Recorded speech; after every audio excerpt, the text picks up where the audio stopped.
advancement of the district for providing students with a device for learning, as an example. Other donations have gone towards playground equipment at the Early Childhood Center, new instruments at the high school and middle school for the band programs, book vending machines in the elementary schools, new sound systems at the high school, as well as new basketball goals. And on behalf of the Odessa School District, Mr. Pollard, thank you for everything that the foundation has done. Thank you. Thank you. Yes.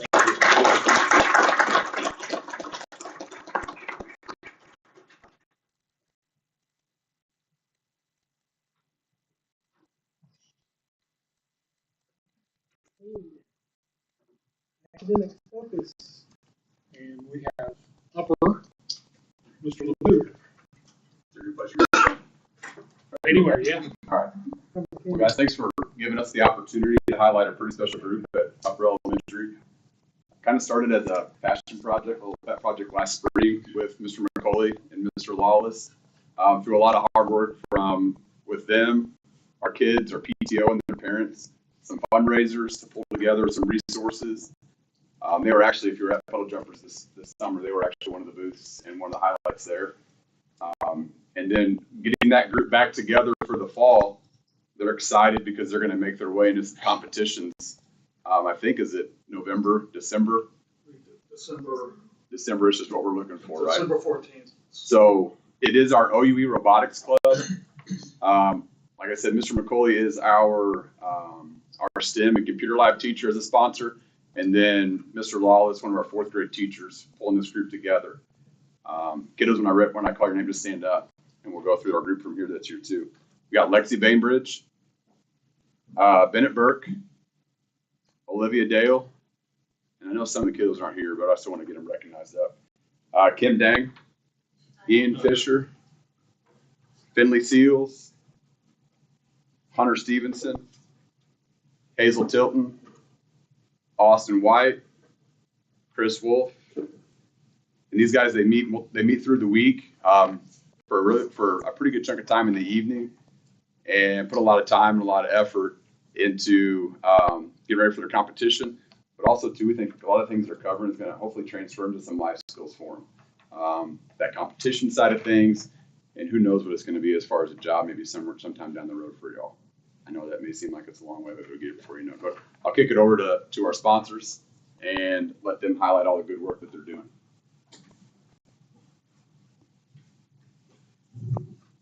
So I guess another quick introduction here. So Gary McCauley, computer teacher. Cyber Bulldogs is the name of our robotics group, and we already got the introductions here. So thank you guys for being able to make it tonight. Here. We wanted to give a big thank you to Odessa R-VII Public Foundation Grant and the OUE PTO. Without their support and their funding, then what we did just wouldn't be possible. So huge thank you for you guys.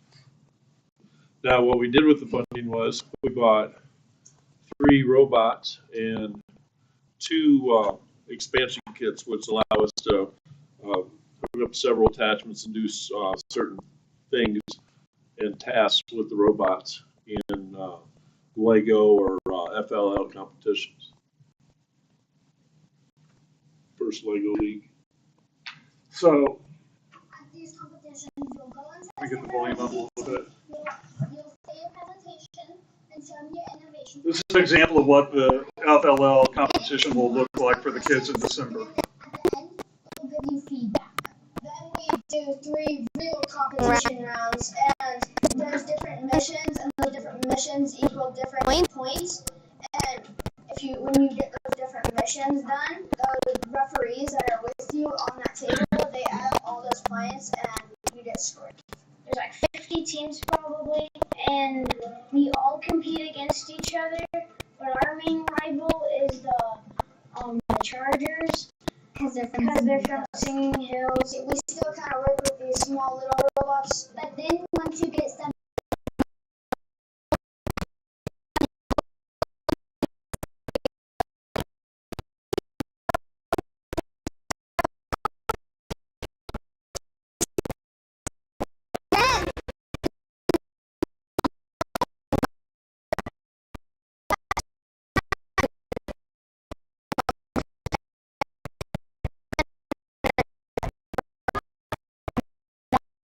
district competition.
So this is actually the time, guys. We want to do a demonstration of what we've learned a little bit so far here. So guys, if you want to go ahead and take your place.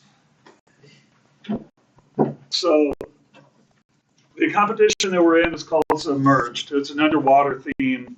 The competition table that you see on the video has different missions across the map here. So program the robot to complete one mission or combine and do several missions together. It's kind of up to the team on what they want to do. But that's what our competition table will look like. So very first time demonstrating this. So Bennett, you want to start us off with yours. And you're going to kind of explain what's happening with the robot. So we have some electrical tape up on the table, which will actually be a black line on the actual Lego League map. And where it's going to follow the line until it reaches Hunter, and then he's going to pick it up.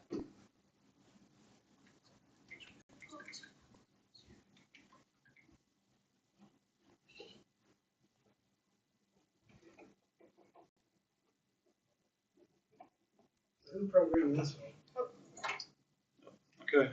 No, we're good with that. We're good with that. So the kids learned how to program code the robot to follow a black line.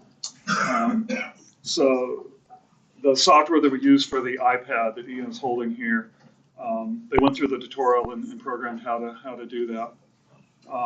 We also find resources online to help us. The robot that they actually built has two sensors on it, one on the left and one on the right.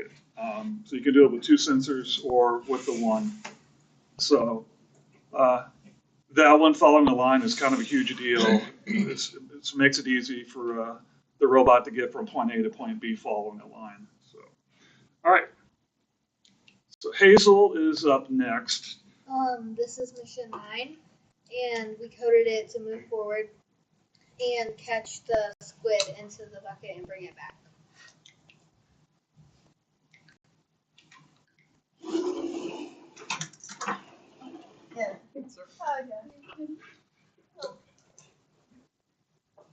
And that's one of the first missions that they had programmed to do for our competition. So, and the attachment that they have on that, it's called a passive attachment. Other attachments that we made, and you'll see Chris. There you go.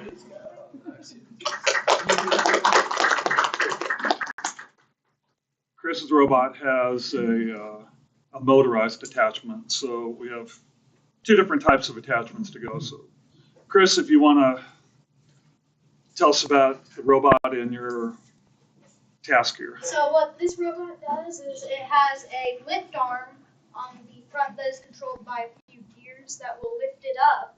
And when it moves forward, this cage will sort of slam down around the plant, the coral over here, and then it will drag it back. Oh, and no. Oh yeah. Okay, now it should work.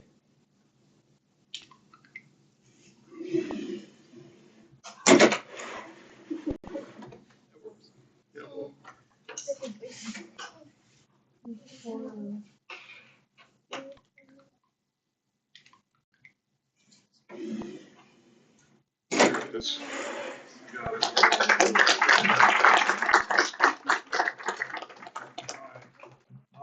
Awesome job, guys. Thank you. And one of the things you may have noticed that we actually do our coding on the iPads.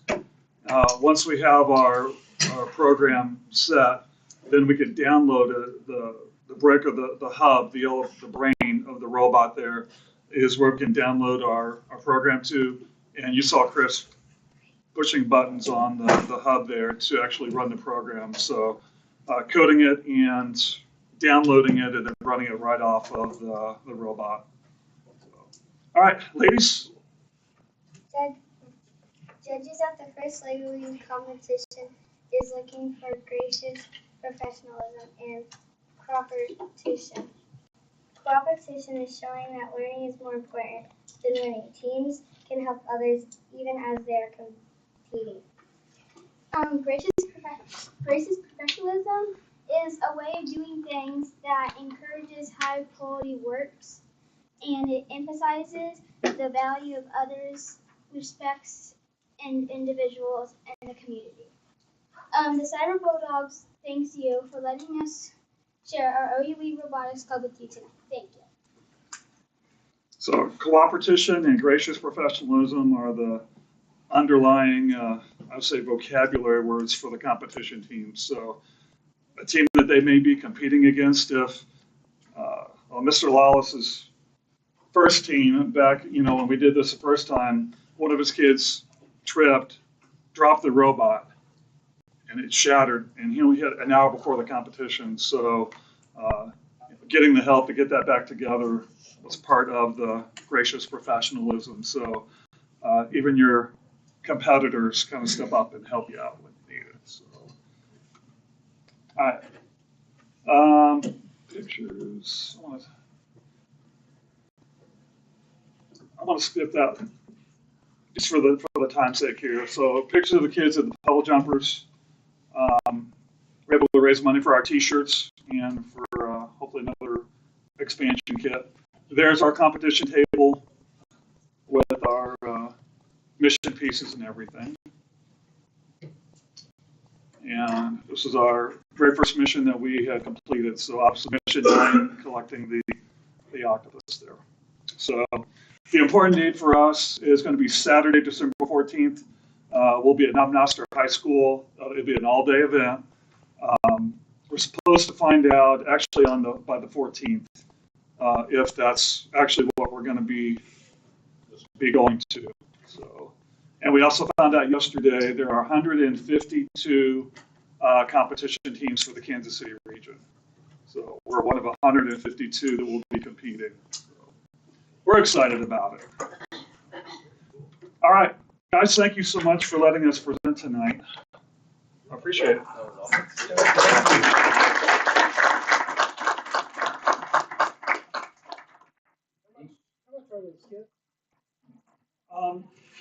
Roughly about 500. So the fundraising that we are doing and the grants that we're applying for, the robot kit itself, $340, $350, whatever. The expansion kit is what we need to build all these attachments. It's another 150. So roughly about 500 for the robot and the expansion. Yeah. Kit. How many different tasks can each expansion kit do? unlimited. Unlimited? Yeah. Oh, wow.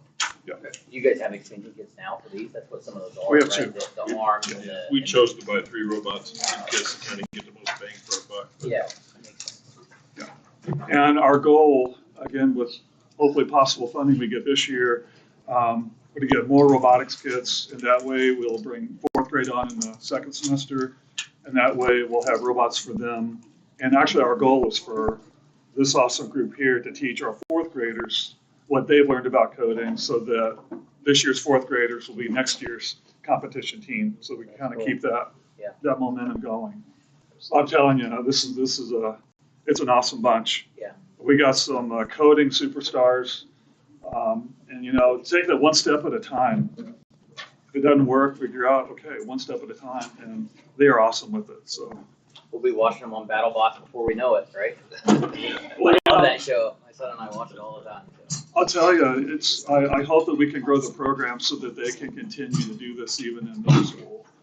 And I do want to throw out real quick, the first Lego League competition is 4th grade to 8th grade.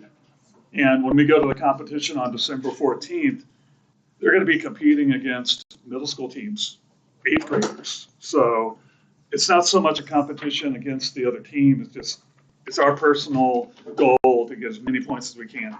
And we will do the same missions against 3 different teams. So they add up all the scores at the end. I don't know for sure how many go on the qualifier, but in the past, the top 7 or 8 teams maybe go to the regional. So the qualifier in December will be for the Kansas City region. Then regionals will happen, I think, in April, which will be in Kansas City, downtown. Nationals are in Houston in June. So. What was it that Mr. Fisher was doing on the iPad during your demonstration? Ian and Bennett and Finley are part of the media club for OUE. Oh, awesome. So he's doing double duty tonight. So we got video footage that hopefully will be part of our Bulldog broadcast in the next week or 2. So. Nice work. Great job, guys. All right. Good job, all you guys. Thanks, guys. Thank you.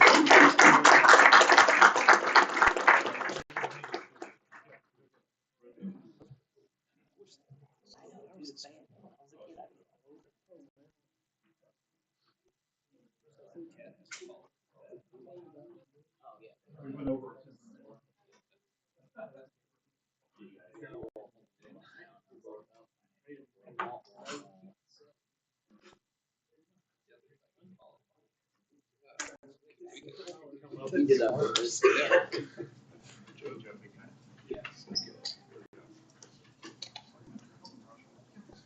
Well, that was a great one. Kat, That was awesome. That's wonderful. Kat, you have the next topic, finance report. I think it'll be exciting. No pressure. I'm excited to keep this. Not too bad.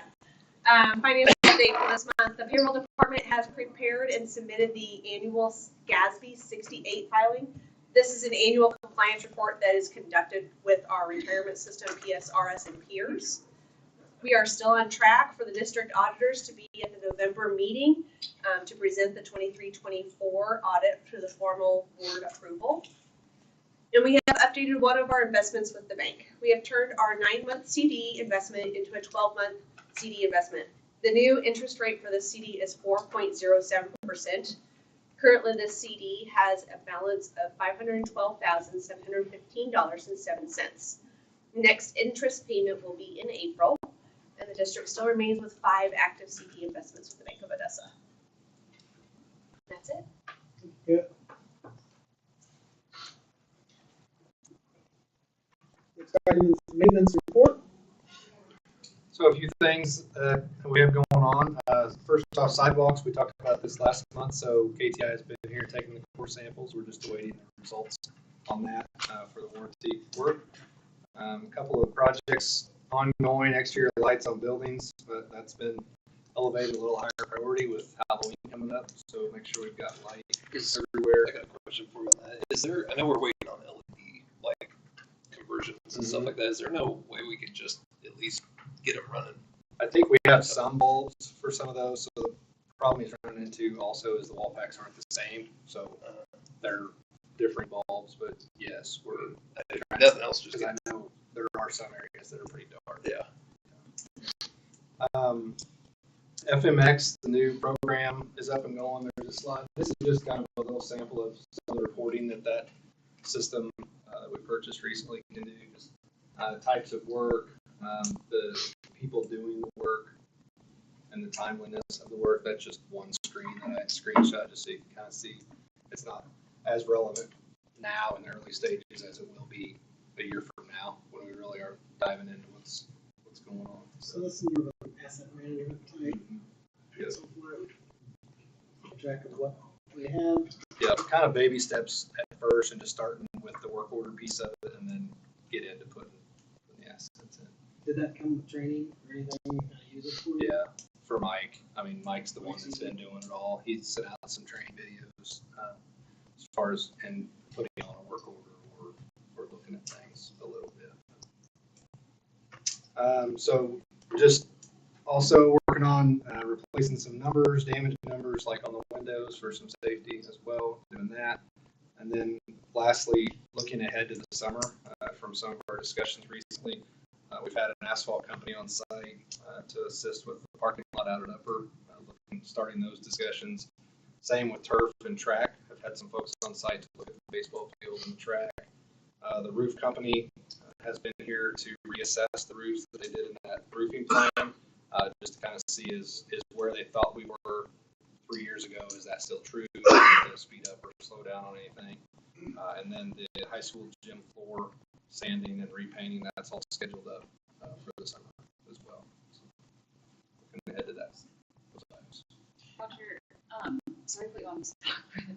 The landscaping club that you mentioned earlier, could you just like touch on what they're doing? So Mr. Collins has a landscaping class that is part of what they're doing is redoing the landscaping at each building. So they started at central office last year, finishing up still this year. They're actually currently putting edging, and then they'll put rock out of that.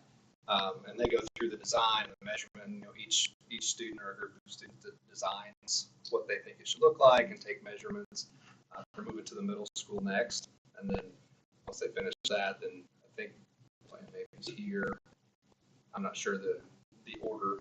But yeah, just making their way around the buildings to try to spruce up the front. Yeah, the front of the high school could use some sprucing. Yeah. It would be fun to have them help present to us at some point, though. I think that would be neat. Yeah. I don't know. That's a good group. Yeah. Thank you. Yep. Anything else for Roger? Next item is the superintendent's report. Yeah, just a couple things. Tomorrow, the district is hosting the Odessa Special Olympics event on campus. They will be out at the football field for their events. And then over at the Macquarie Playground, we'll have the young athletes over there in the morning, and that's always fun to go watch too. The end of the first quarter is coming up on October 18th. And then the following week, we will have parent-teacher conferences, and then we're out on Friday, October 25th. And then the only other thing is we have a legislative update. Mr. Representative Thompson said he was running a little late. He's not here yet, so I was going to introduce him, but I'll introduce him when he gets here. Does Macquarie start at 9:30 tomorrow too, or does it start a little earlier? Is it 9:30? No, we're starting, our parade is right at about 8 o'clock. We get ours done first. And then they go outside right after that? They go right outside.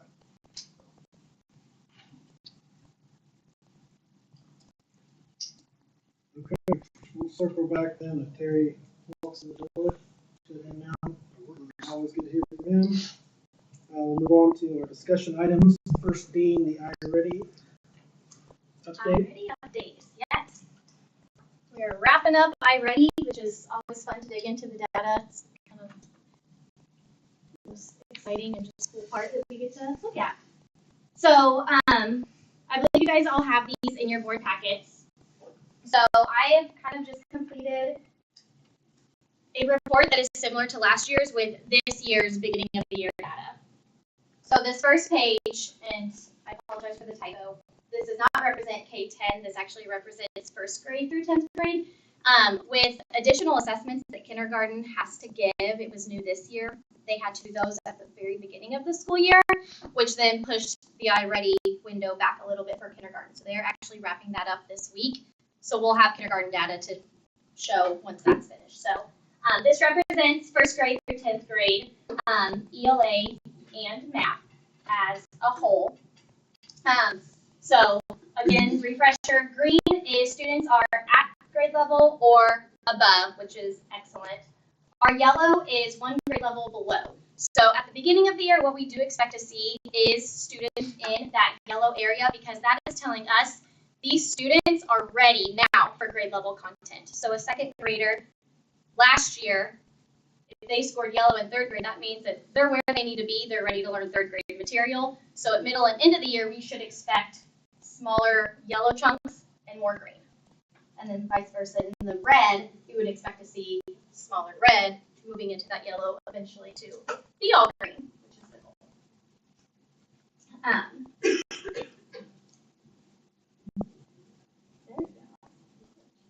So now I've kind of broken it down just into buildings. So this first one is first and second grade ELA. So again, the majority of our first and second graders are ready to learn that grade level content in ELA. And then it breaks it down into the grade levels. Same thing for math. So what's really cool too is it breaks it down into the different domains, so we can target. If this unit that we're getting ready to teach is focused on number and operations, we know, all right, we've got a large yellow chunk that we really need to target to move them to green. We can find the percentages. Teachers can go in and find the specific students who are in the yellow and the red and really target, okay, they need that extra support, they need that extra intervention to move them to the next level.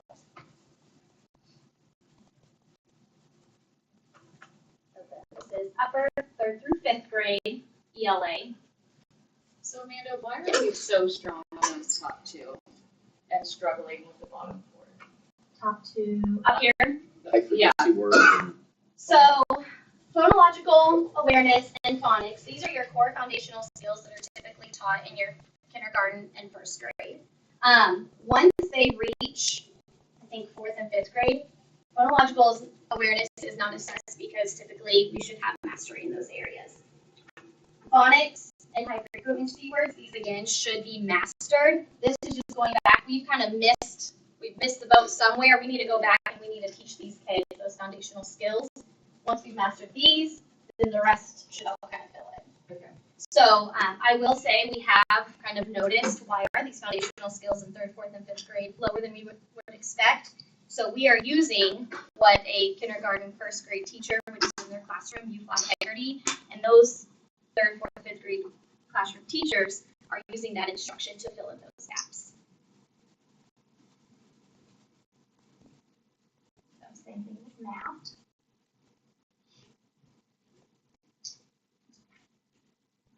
This is middle school, 6th through 8th grade ELA. So about half of our students are ready to move on, and then half, once we've got that targeted instruction, we see the gaps, we've got interventions going. And so what's nice about these reports too is, again, it breaks down to specific students, so classroom teachers can see the individual students and where they're scoring to pull those small groups, to do individual, to recommend tutoring, communicate to parents. So what was new this year was 9th and 10th grade. iReady came out with 9th and 10th grade had available to give a diagnostic. So we did do that. This year, the focus was kind of just to get that baseline data. Where are our 9th and 10th graders at? We know they're not at grade level. So now the conversation is, we see they're struggling, what are we going to do about it? This kind of tells us, and I believe Mr. Shepard and Ms. Grace and Ms. Walsh met in their PLC meetings earlier this year, looking at the data. It was kind of just okay, these kids are really struggling. That's probably why they're not comprehending or understanding the grade level content, because we have holes that we need to fill. So we are kind of brainstorming at the moment, especially for ELA, those students, on how are we going to fill in those holes at the high school level in the secondary I'm excited to see high school's middle of the year, and to see that growth for math as well. So then the last two pages are a comparison between the beginning of the year last year and the beginning of the year this year. So as expected, they are almost mirror images of each other. We expect that because we've not done anything to make it go up, to grow our students. What we should expect this year, we have now implemented a K-5 ELA program in all classrooms. We've got U-Fly going, we've got Heritage going, we have magnetic reading, we have ready reading, that all classroom teachers have now implemented. All of these students are getting a strong core tier 1 instruction. We should expect next year and the next to see improvements in these areas across the board. And same with math, we are piloting K-8, a new math program. So again, once we implement those new programs, we should see an improvement in that area as well. So we want to hurry up with all the new changes and implementation. It's going to take a little bit. We have to be patient to see the progress in it, but it will be coming. And so I'm excited to see the presentation of all the positive changes that we're implementing in the classroom.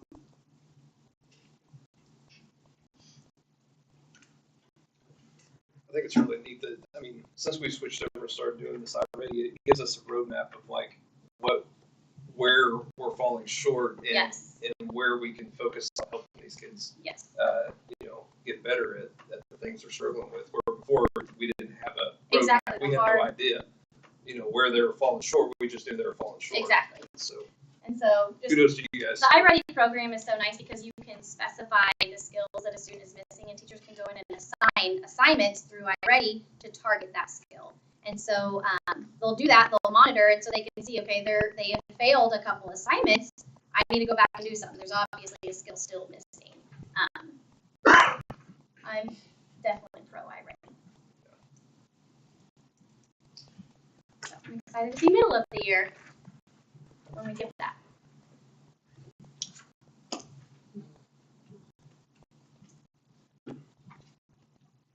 Well, I mean, before R-VII, you had teachers who just in their head knew this is where this student's at, this is where this one's at. Now we see the data, we know where each one is at, and we have to kind of administer focused instruction, or is it just in each individual class they address them?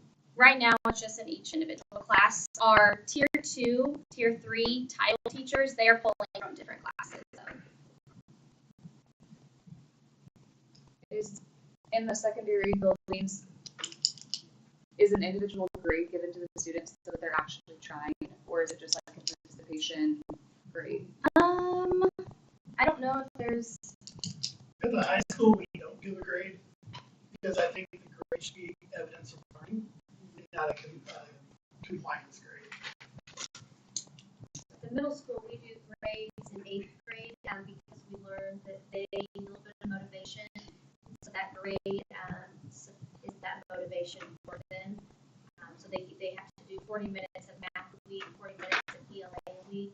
And so then that way it motivates them to complete their time. So they're just not sitting there or just click, click, click to get it done.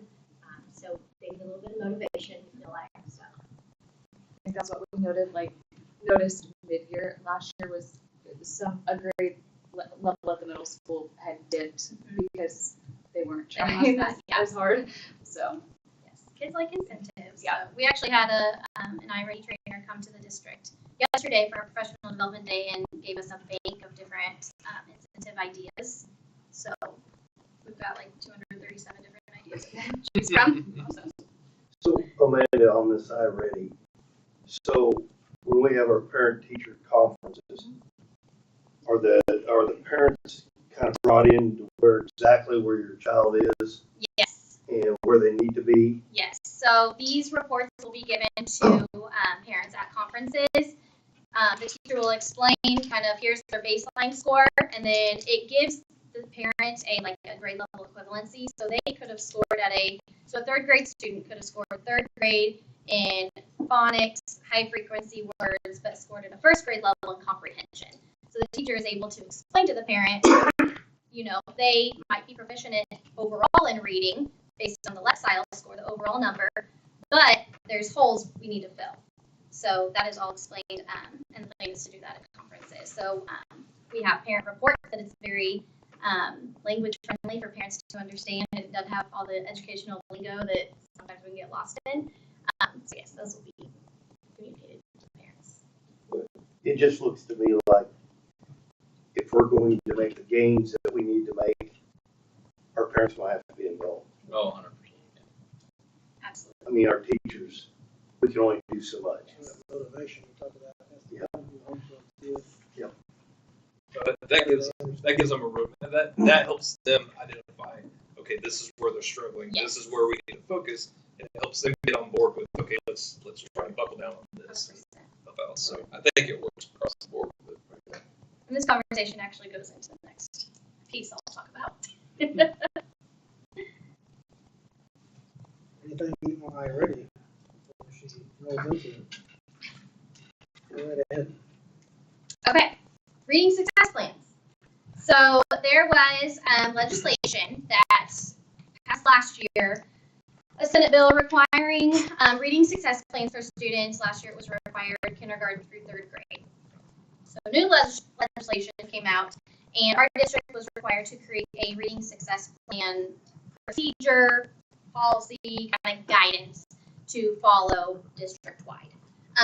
So myself, Mr. Armstrong, Mr. LeBou, and then Ms. Osher, our elementary instructional coach, went to an RSP, Reading Success Plan, kind of training a couple weeks ago in Warrensburg, and found out we are like miles ahead of the game. So we patted ourselves on the back because Ms. Osher and Ms. Saxon did an awesome job creating a reading success plan for the district. So the plan, the guidance document is basically what is a reading success plan and who gets one, how do we write it, how do we monitor progress, what are all of the components. So in your packets, or I believe, is an example of what our plan kind of outlines. So the first one, no, I printed it. I was prepared. So a reading success plan is given to any student who has a significant reading deficit. So any of our students who, based on I-READY, are not performing where they need to. So it is kind of just a document that's going to be passed from grade to grade, teacher to teacher. Hey, red flag, this student really struggles in reading. Here's what we're doing about it. So what we do is the first step, we give the baseline data, which is that I-READY diagnostic. Then we are in the process of data meetings. So Jenny has met with teachers kindergarten through fourth grade on digging through the data, determining who qualifies for a reading success plan, and teachers are now writing these reading success plans that will be given to parents at conferences. So again, what this reading success plan is, hey, hello, your student is not reading on grade level. Here's the areas that we need to focus on. Here's the areas we need to target to get them on grade level, to close the gap. Here's how we're going to do it. They're either going to receive Tier 1 classroom instruction, just like everyone else. They'll receive Tier 2 instruction, which is in the classroom, pulling them back at small groups. They're receiving Tier 3 instruction as they're being pulled out of the classroom for Title I services in that small group, and or we'll monitor the progress, and then does that eventually lead to a special education referral.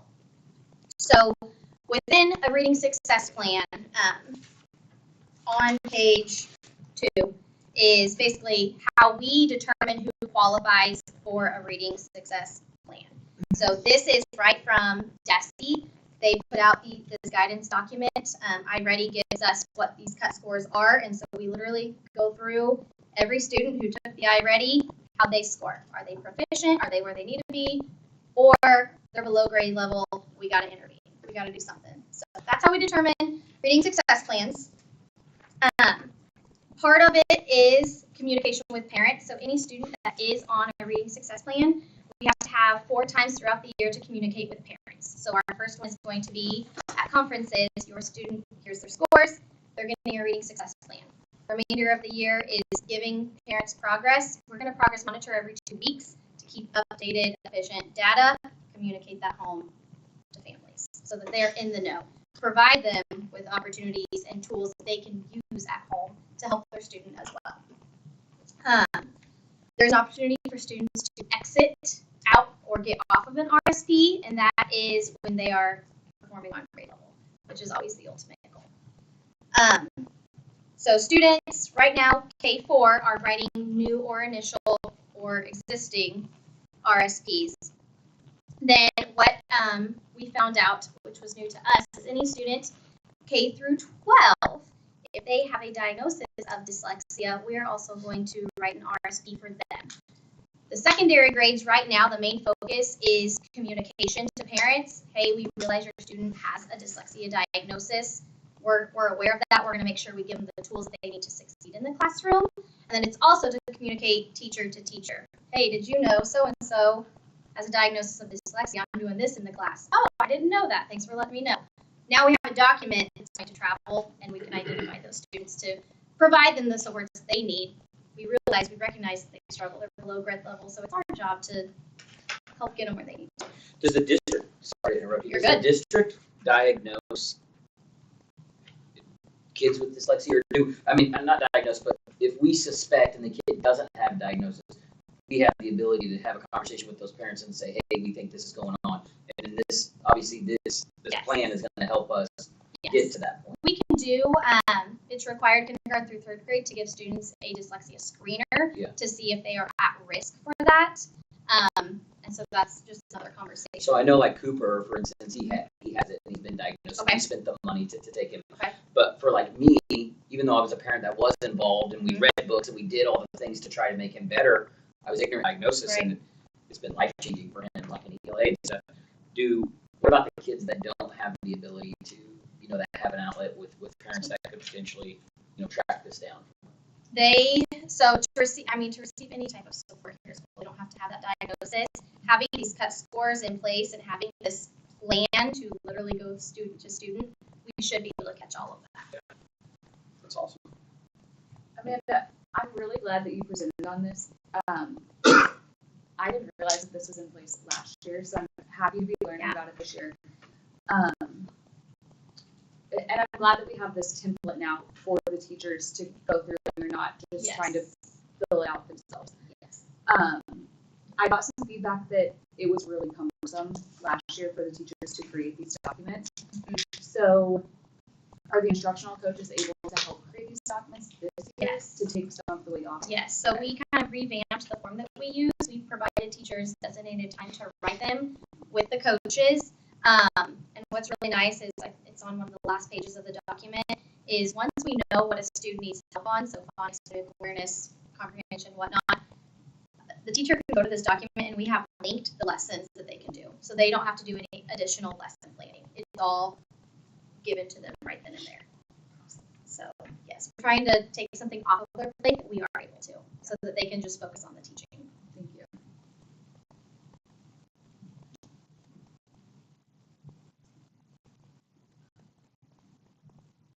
Do they plan on expanding the requirement to 5th grade or above in the future? It's a great question. So all the answers we keep getting from DESE, I get on weekly. They have live office hours to collaborate with DESE, and they just keep saying, well, it's not a requirement, best practice. So that's why we're kind of moving it up. So 4th and 5th grade aren't required, but this year we're writing them for 5th grade. Next year it's going to roll up to 5th grade, and then so on and so forth. So it's not necessarily in the legislation, but we want to make sure we're getting those kids that are trying. Seems like a lot of work on K through 3. It's obviously great that the document rolls with the student. So a 4th grade teacher doesn't have to generate a new document, but a 2nd grade teacher has 10 that they have to create. That's a lot. Yes. So ideally, we're going to have less and less kids on RSPs. Absolutely. Because we are strengthening our Tier 1-4 classroom instruction. So that's the goal. Yeah. So I got a question for you. So on this might be a dumb question, but so we're doing this success plan on reading, but how does writing? I know kids that have dyslexia have trouble also writing. Is that kind of all wrapped up into this too, or is that a separate thing? This is mainly just for, the focus is for reading. Teachers do acknowledge the students who struggle with handwriting, writing, dysgraphia diagnoses. And so at the elementary level, reading and writing are kind of integrated naturally. So you're at the back table, as students are reading, they're also writing. Right. That additional practice. So is there any sort of success plan incorporated into the writing part of it too? At Not this currently. moment? Okay. No, right I now didn't we know how. just took the DESI requirements and based our plan off of that. But Okay. that's definitely something that we could focus on. I know my son was also one that kind of had some dyslexia too, and he struggled with writing, and I didn't know if that was wrapped up into this too or not, but yeah, that'd be something I'd like to see. For sure, yeah, no, that's great. Does he still have it? Oh yeah. Cooper's is terrible. Yeah. That kind of rolls into the next thing. and we can take care of that. Okay.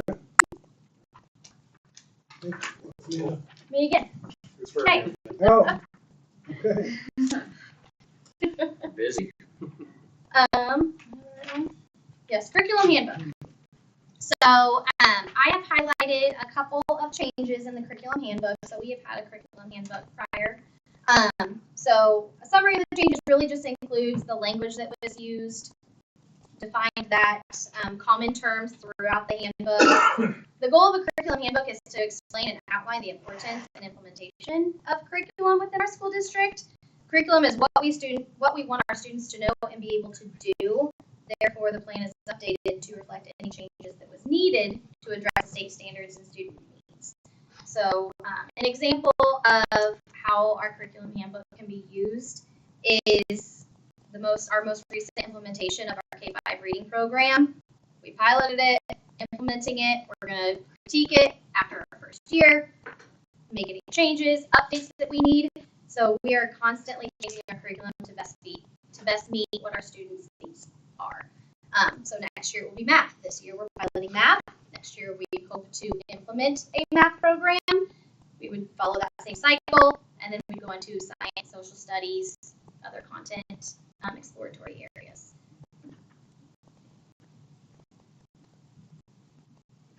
This is a first reading. We'll come back for approval next month. Okay. Anybody questions on that? We'll move on. If not, let's move on to the next reading. You get an answer? Okay, thank you, ma'am. I'm done.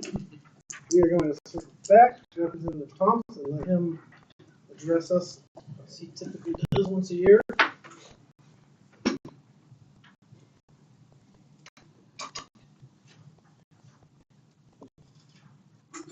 Thanks for the opportunity to be here tonight. I apologize, but meeting in Jeff City. So, I've got a couple of handouts here that I'm going to discuss with you. And it's first of all, again, thanks for giving me the opportunity to be here tonight. And second of all, it's an honor and privilege to represent the 53rd down in Jeff City. What is being handed out, and I am a real strong believer in communication, education, and then building relationships. And when you that's the process that we need to look at, but in Jeff City we're not really doing that. And I say communication because. And I need to thank Dr. Oranger for allowing and time to set up a meeting with the new commissioner here in Odessa with all the superintendents. And the new commissioner, she was a senator, and I have an excellent rapport with her.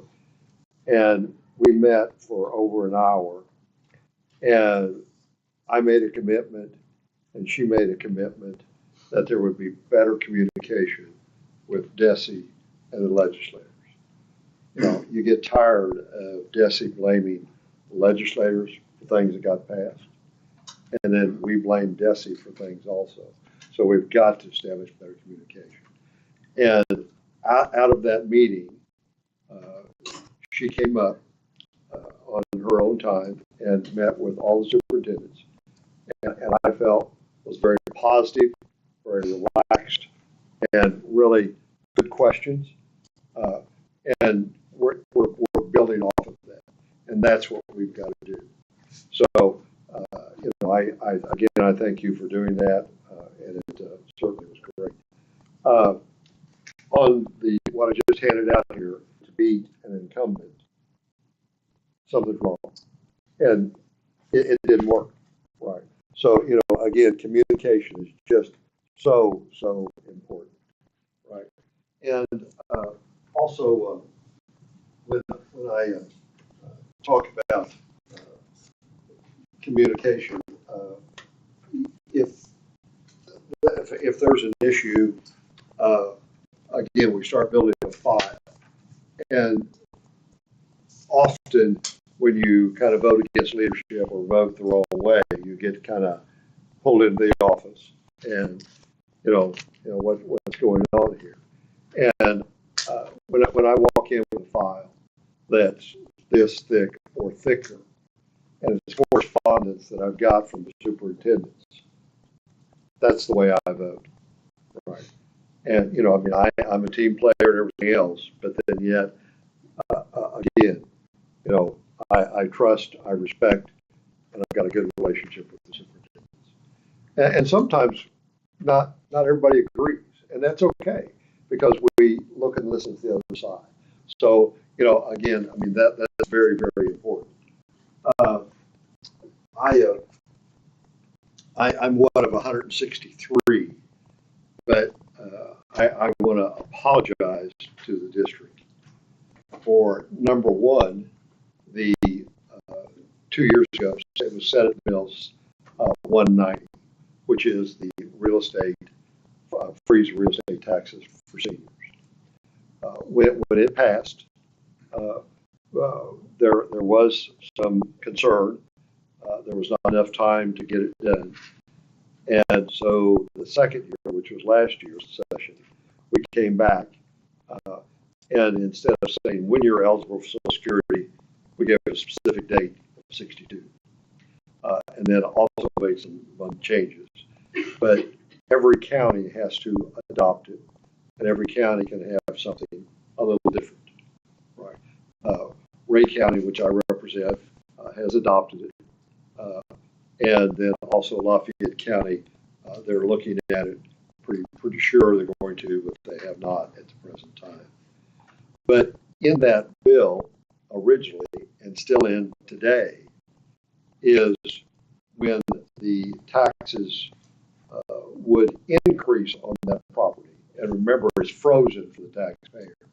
When it would increase, then the school district, road district, everybody that's entitled to those funds are going to receive an IOU for those taxes, which you will never receive, but you have to include it in income. Okay, so that's going to be really challenging on levies and everything else. And when asked why we didn't clean that up, the comment come back, well, a school district will have to challenge that. And in my opinion, when you start challenging things like that, not many people win, right? And again, I'm going to give you an IOU. You're going to show it as income, but you're never going to receive it. So, that's one thing I want to apologize for. The second thing is that 3 weeks ago, I was in DC for a week, and there is so many mandated policies to the state, particularly on environmental issues, and I don't like them. Okay, but then coming home, look at the mandates that we put on you. Look at the discussion there about DESI and all that kind of stuff. you know, I strongly advocate for local control. If you all don't know what's best for your school district, then you wouldn't be sitting here. Right. And if you don't have good leadership, you're going to find somebody else who can. We have got to get back to local control. Right. And, you know, that's easier said than done. And go from there. Then also, my third apology to you, and your superintendent was the one that brought it to my attention quickly, and I went to Jeff, and basically we, the members of the House, made a commitment that in the budget we were going to fully fund the transportation part of the formula. And everybody down there, we fully funded the formula again, fully funded the formula again. Then I get a phone call and says, did you really? And we did not. It wasn't a large percentage. I mean, I just, what? 1.3%. Right. Okay. All right. But we didn't fully fund it. And again, it's not, I mean, it's not a lot of money, but it's the principle of that. When I give my word, that's what and again, I'm one of 63. You know, it's hard to do. So I go to Jeff City because everybody's still talking. We fully funded. We fully funded, and met with an individual from budget, and I said we didn't fully fund it. Yes, we did. I said no, you didn't, and I gave the information that was provided to me, and then the comment was made. Well, they're just complaining because there's not that much money. And again, I kind of get myself in trouble sometimes. I don't care if it was $1, $10, or $1 million. You know, that's my word. Now, are all superintendents going to trust us next time we say that? I wouldn't. You know, and again, I mean, it's the money issue that is a problem. And so that was number one, and our number three, and then apologize again because you did not get the IDEA money until after the end of last year, right? And that was considerably a lot more, right? And so, you know, those are things that we need to correct. So, I mean, you know, if it's beyond our control, you know, you understand. But those are things that we could do, right? Going back, 727 is going to be very expensive, very expensive, right? And again, it's got some good things in there, you know, but we got to figure out a way to fund it. Governor Parson, of course, he signed it. He was worried about the cost, and I mean, he cut a lot of items out of the budget, which passed. But yet, we have got to make sure that we can maintain that, because if we can't, it's going to affect a lot of school districts. A lot of school districts. Yeah. And going back to my comment on local control, at some point, you know, how many tax levies can you pass? Right.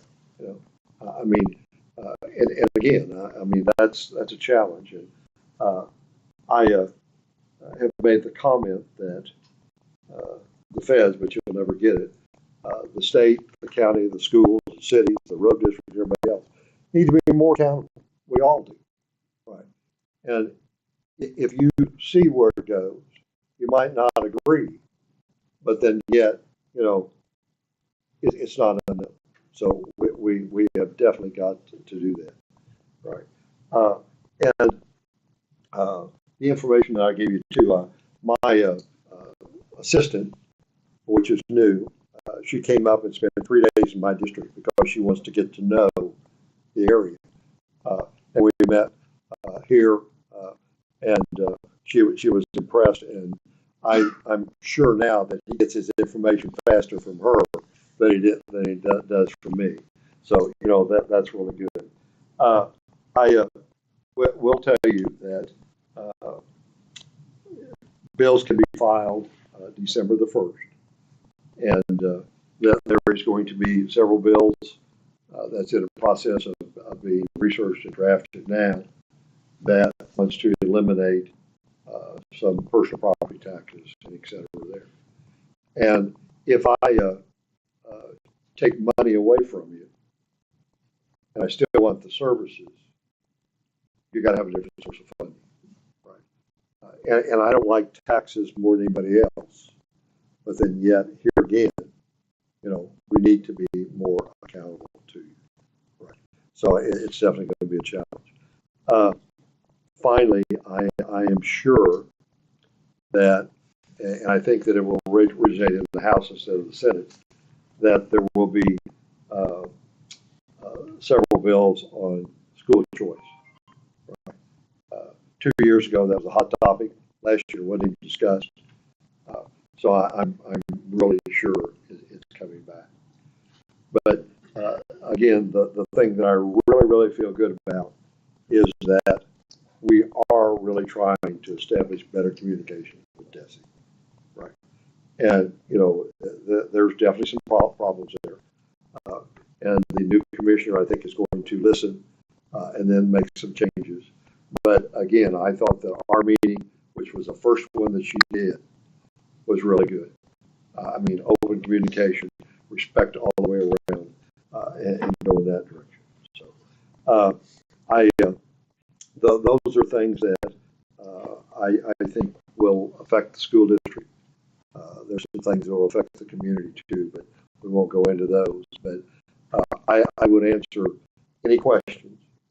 But again, as long as I get the information and we talk about it, and I've got the utmost respect, that's how I'm going to do it, right?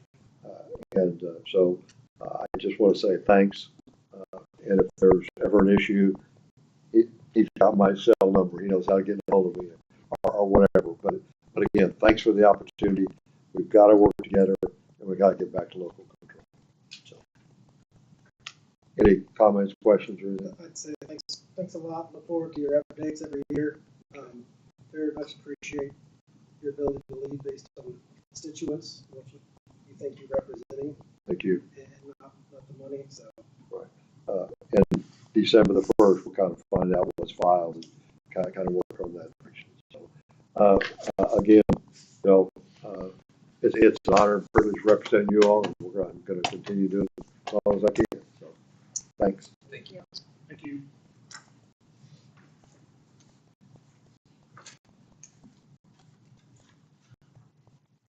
Okay. Moving to the next item is membership trend. Yeah, on the last Wednesday in September, school districts across the state are required to report their membership of that day to the state. Membership is used to distribute various sources of funding. In your packet is a cohort report that you've seen before, and it shows how each class has increased or decreased in membership through those years. You can see the district membership is slightly decreased from last year. Highest membership in this time frame was 13-14 with 2,069 students. Lowest was 21-22 with 1,985. This is just good data that we try to keep track of. If it ever starts to show growth, we will be able to see where it specifically is coming from. Or, if we started to see classes shrink, we would start to see that as well. Are happy to answer any questions anyone has. Pretty steady. Yeah. Very.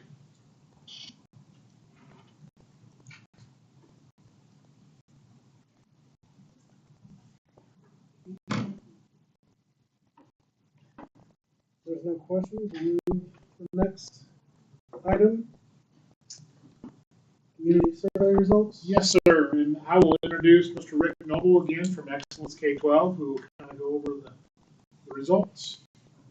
Nobody minds. I will sit to do this. You're fine. I sometimes have trouble standing up. So.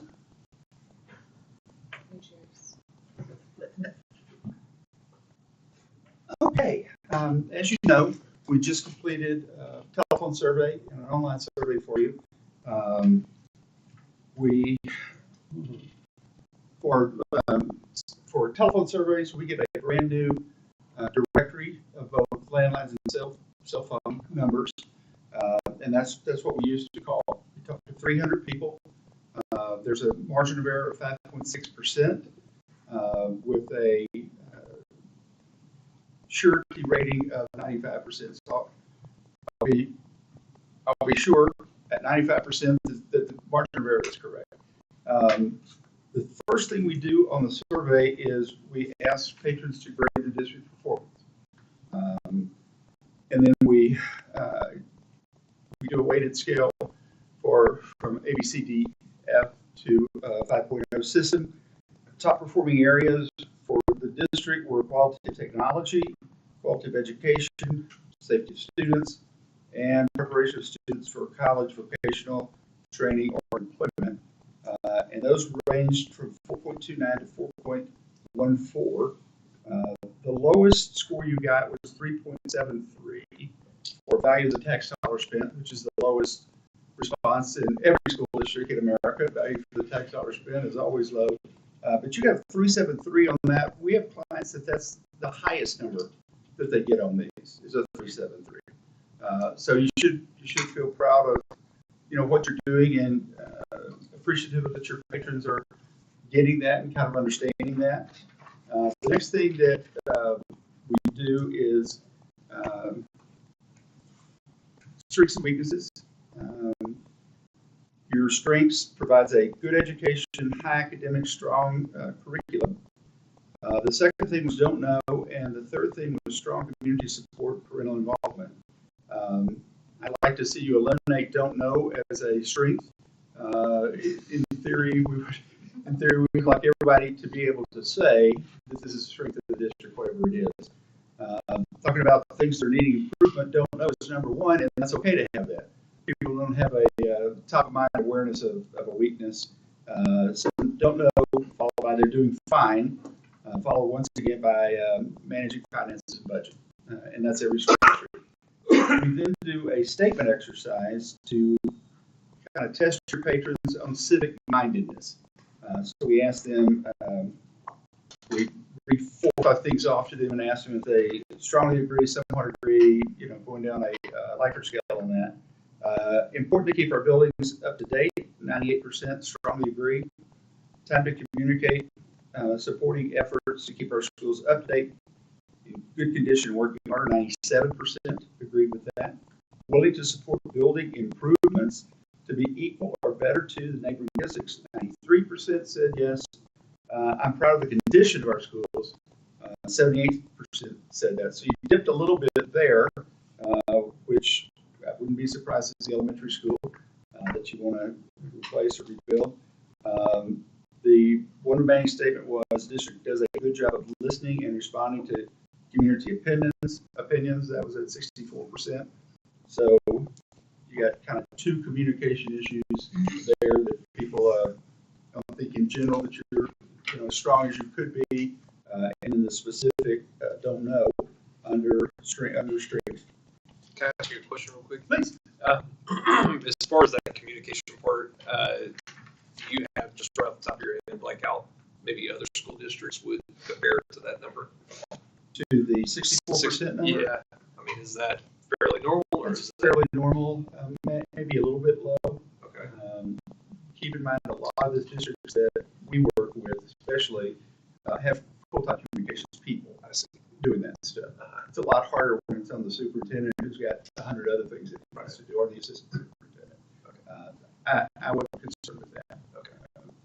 Support or opposition for a bond issue and capital levy increase.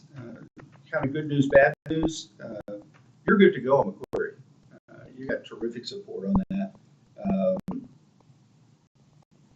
For a no tax bond increase, very high on the levy, not so much. At 90 cents, you had 37%.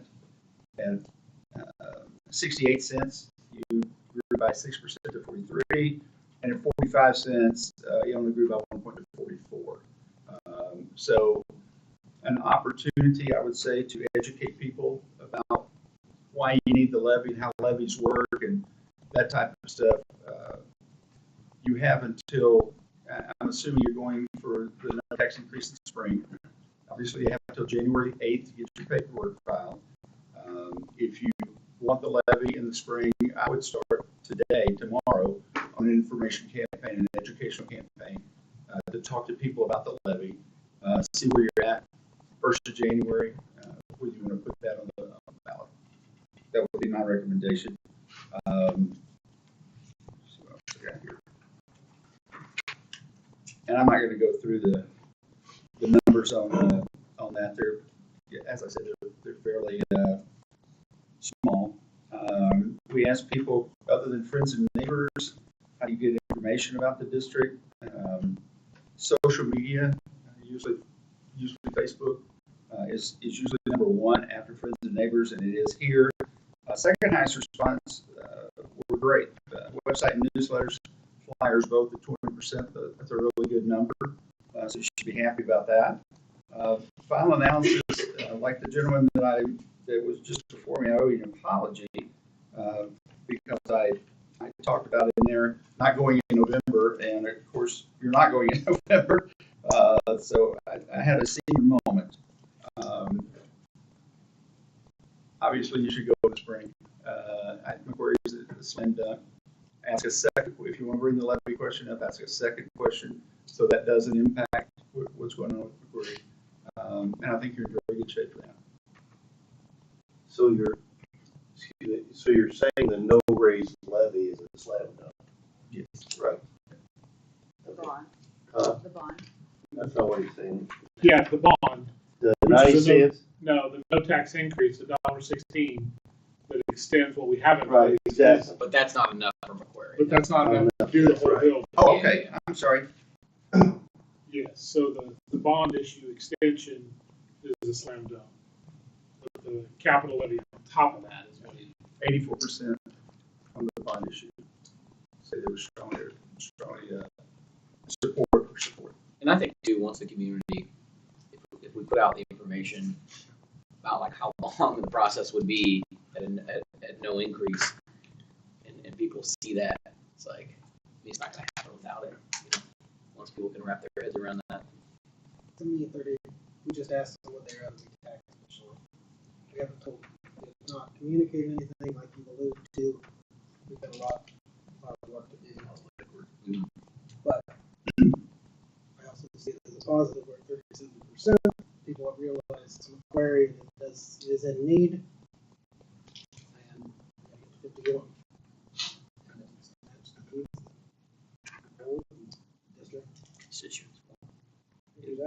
These numbers are based on the phone calls, the phone survey that was done. We did do an online survey, which I don't usually talk about, but just briefly, phone surveys the online surveys tend to get more people who are really excited or really not excited. The interesting thing with your online survey, they were not as supportive of the ideas, especially the bond issue, but they were very supportive of the tax levels for the levy, which tells me it's one of two groups. It's either young families who want the best for their kids but can't afford it, or it's senior citizens who have strong civic mindedness about that, and to the point where they're going to say, yeah, I've already invested in this building and it would be silly to let it go down or build a new one or what have you. So, is there a way to know if there were any, maybe just random people that might have taken the survey just out of, that may not even be part of this district? Is there that possibility? There is that possibility, although I've rarely seen it happen. In the 16 years, I've rarely seen that, that happen. Not enough to necessarily affect the numbers, you think? Or, okay. And it's only on the online survey. Right. What are the numbers on the online survey? They talking about 15? Let's see. Online survey, 176 people took it. The grading numbers, or you want the responses to the community? I don't put much into it, like you said, I don't. Yeah. Like I said, I think he was just curious about how many people filled it out. Yeah. Oh, I'm sorry, 176. Yeah. And that's a pretty good number, for a community your size, that's a pretty good number. Larger school districts, in Olathe or Blue Valley, you'd have 400 or 500 people do that, but that's about the right size for you guys. So. The only people that would have known about that survey followed the district on Facebook or know one of us. Yeah, friends of people that shared it. So, exactly. Yeah. So in most districts, you do this for engagement services, where they've done a little more upfront and have communicated a little more. Yeah, usually. And I would say that, again, you have almost 3 months to educate people. I would do another survey 1st of January or end of December, as close as we can get to the filing paperwork to see if you've moved the needle far enough that the levy will go. That would be my recommendation.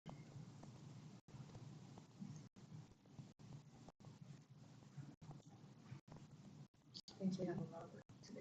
Oh yeah, no doubt. Roger, you got a lot of work to do. I'm sorry, you're just asking. And I'm not trying to drum up business. We would be happy to help you with your campaign. That's one of the services. I think the information is invaluable. I really think this is good stuff to be able to see and see the percentages. I mean, it helps make our decision a lot easier too. A lot of clarity, how to make an informed decision with that data. So. Right. You can spend a lot of money in the district getting designs advanced far enough. So put some money at it without knowing if you have that support. So. Yep. Thank you. Thank you. Thank you very much. Appreciate it. Thank you, sir. You bet. Good night.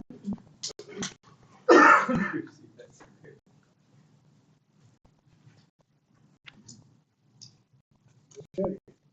And to talk about those improvements, potential improvements, the next item, we got this. We do.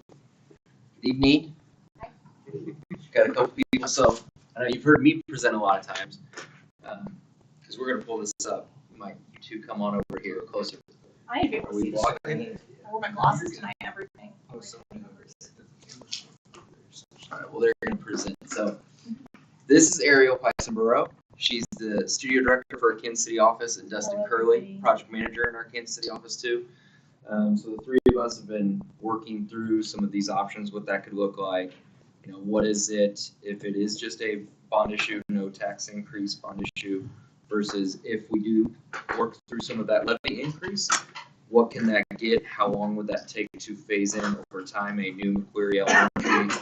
Can it be done on site where the current McQuarrie is, or over by where Upper Elementary is too? So we've got a couple different variations. Ariel will kind of run through those and what that looks like. Yeah, absolutely.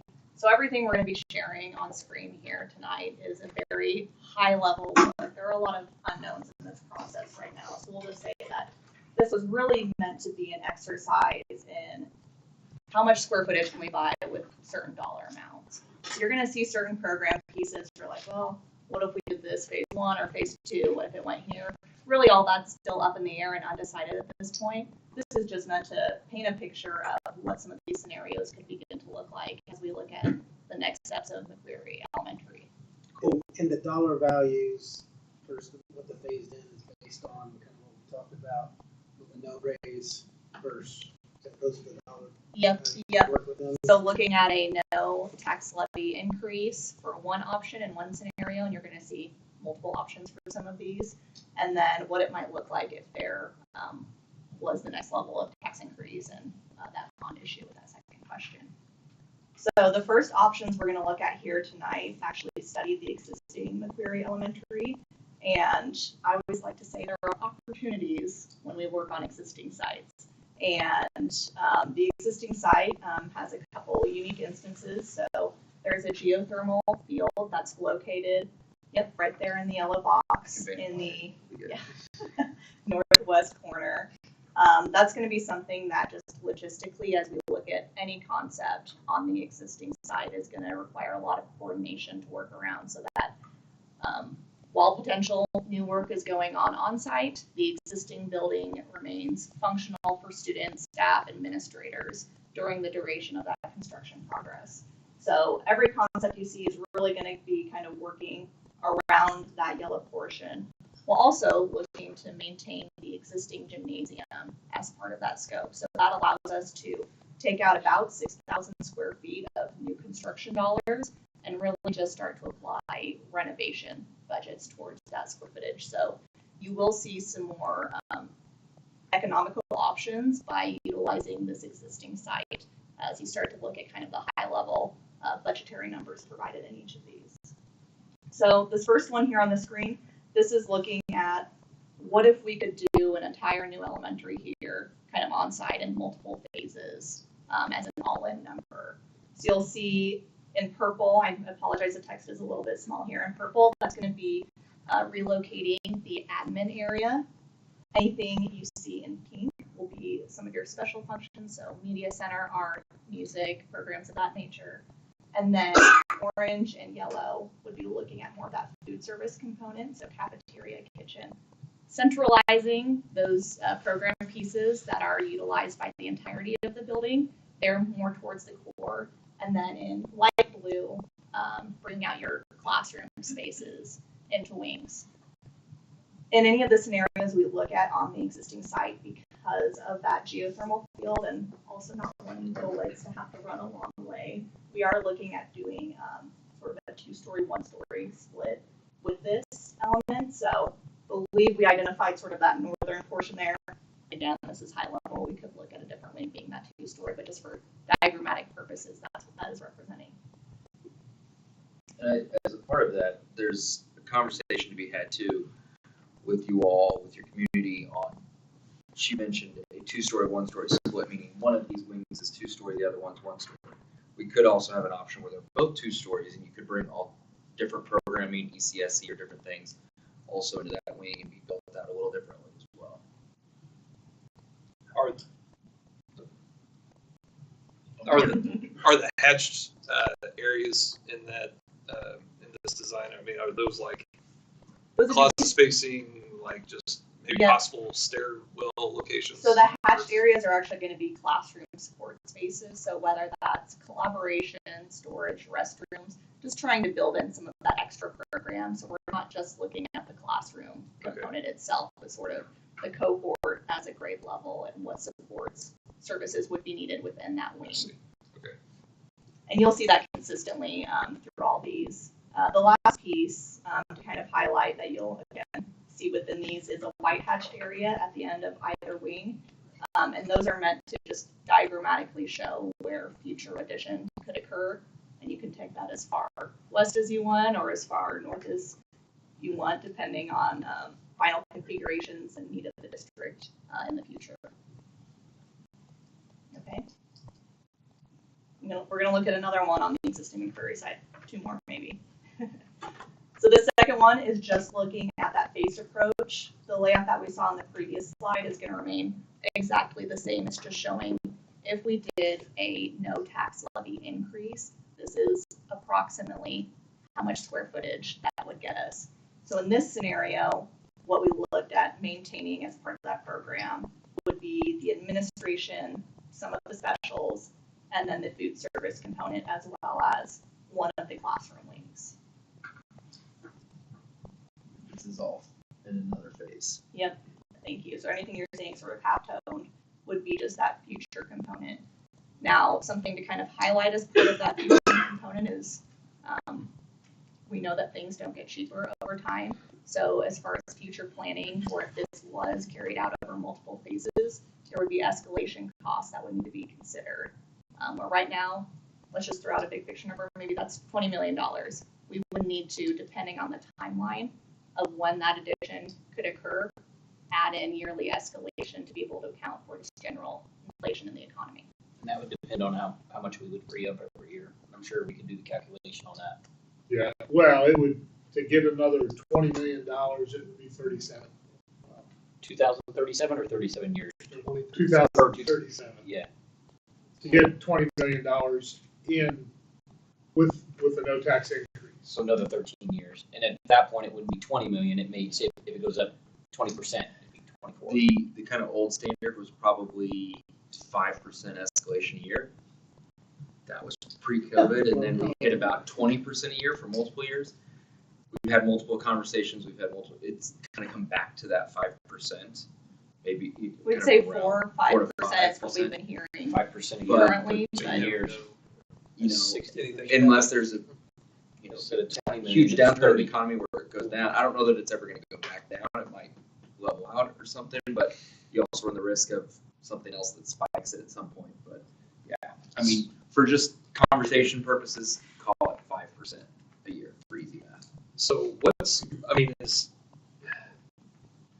I know, like, okay, in residential and new home construction, I mean, it's always cheaper square footage wise to go up versus out. Mm-hmm. What would be, what's your thoughts on, instead of doing phase 2 in a new footprint, doing phase 2 up on that other side? I'm glad you asked. Maybe we should go to the next slide. Oh. So looking at, and maybe this is answering your question, maybe it's not. Correct me if I'm mistaken here. So this is looking at another approach for phase 1 that's actually looking at a 2-story piece there. There are efficiencies to doing a 2-story. It's difficult. 3 wings of school classrooms. You don't want to just start to stack those wings, and this wing then stacks to there. And again, you start to have just this very long travel distance. Plus throw in the geothermal field. Plus throw in, well, you really are just dealing with over here because we need to keep that operational while we're building, and just all that lends towards, plus potentially having some economies on the dollar of going vertical with some of the square footage. Do we know the age of that geothermal? Yes. And it was It's about 13 years, 14 years, somewhere there. I think the upper elementary is a little bit newer. I think this one's closer to 20 years old. The lifespan of geothermal, that's something that just kind of holistically we want to have looked at. I think it can range from 20 years to 40 years potentially, so it could be at its lifespan or close to it, or it could be halfway through. But the reality of upgrading geothermal, and we'll give the caveat of I am not an expert, but we have done our due diligence as we looked at this site to just sort of high level understand what the constraints in working through some of these scenarios are. You would be, if you wanted to maintain that as part of a system for the new building and transfer it over, it's something that could be investigated, but it is something that you will have to add geothermal wells over time as ground temperatures at the existing site become too warm and unusable. So that is more of a continued cost that would be incurred to continue using geothermal versus a ducted system or just rooftop units, DOA systems, other HVAC supply types. What do you guys see? Are you seeing a lot of schools with geothermal? No. We do not. I mean, we can supplement this system with heat pumps. I mean, that's a pretty common thing to do nowadays, where you can do a heat pump system, get the geothermal off that heat pump, and then as the geothermal fails, you have a cooler, chiller, whatever, support that, and then you're fine. So I mean, we can be efficient with whatever system we use mechanically. It's just, over time that thermal is going to fail. There's just typically a high upfront cost to geothermal, and so it's not a very common application nowadays. Yeah, we just need to keep in mind how old that is, and if we're building around something. That's going to be useless in 5 years anyway. I'd like to make sure we understand. Yeah. Well, and that line running to the geothermal field, I mean, let's say the taxing, they're good with the levy increase and all that, and we just go and do the whole thing. How is that going to? Well, I imagine that'll have to be rerouted somewhere. I think there's a couple options we could look at. Rerouting would be one option, so bringing in that new sort of main line to the building, which would be potentially sunk cost if we chose not to use the geothermal long term. We could look at utilizing a boiler chiller system for the existing building, so kind of set the geothermal aside, bring in another system that with the intent that it could be rolled over into the new building. So kind of pre-plan for that system so that it could be transitioned. Eventually, I think those would be probably the two most likely scenarios, but it's definitely something that, depending on how this all begins to take course, take shape, would be something that we want to have heavy dialogue with the engineers and the professionals. So does that geothermal run everything in that school? Do we have some rooftop units in certain areas?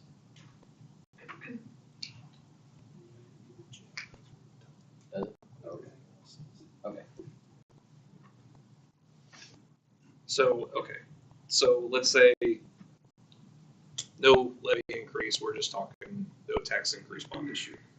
And then whatever we can fill in the gaps with. So, I mean, what I'm guessing is we're going with an option similar to this, possibly just to try to save as much money as possible, go up 2 stories, and then using that phase 2 for maybe expansion at some point down the road where maybe the city grows and we just have too many kids to fill that space. We need more space. That would become the new phase 2 of the extension of the school. Yep.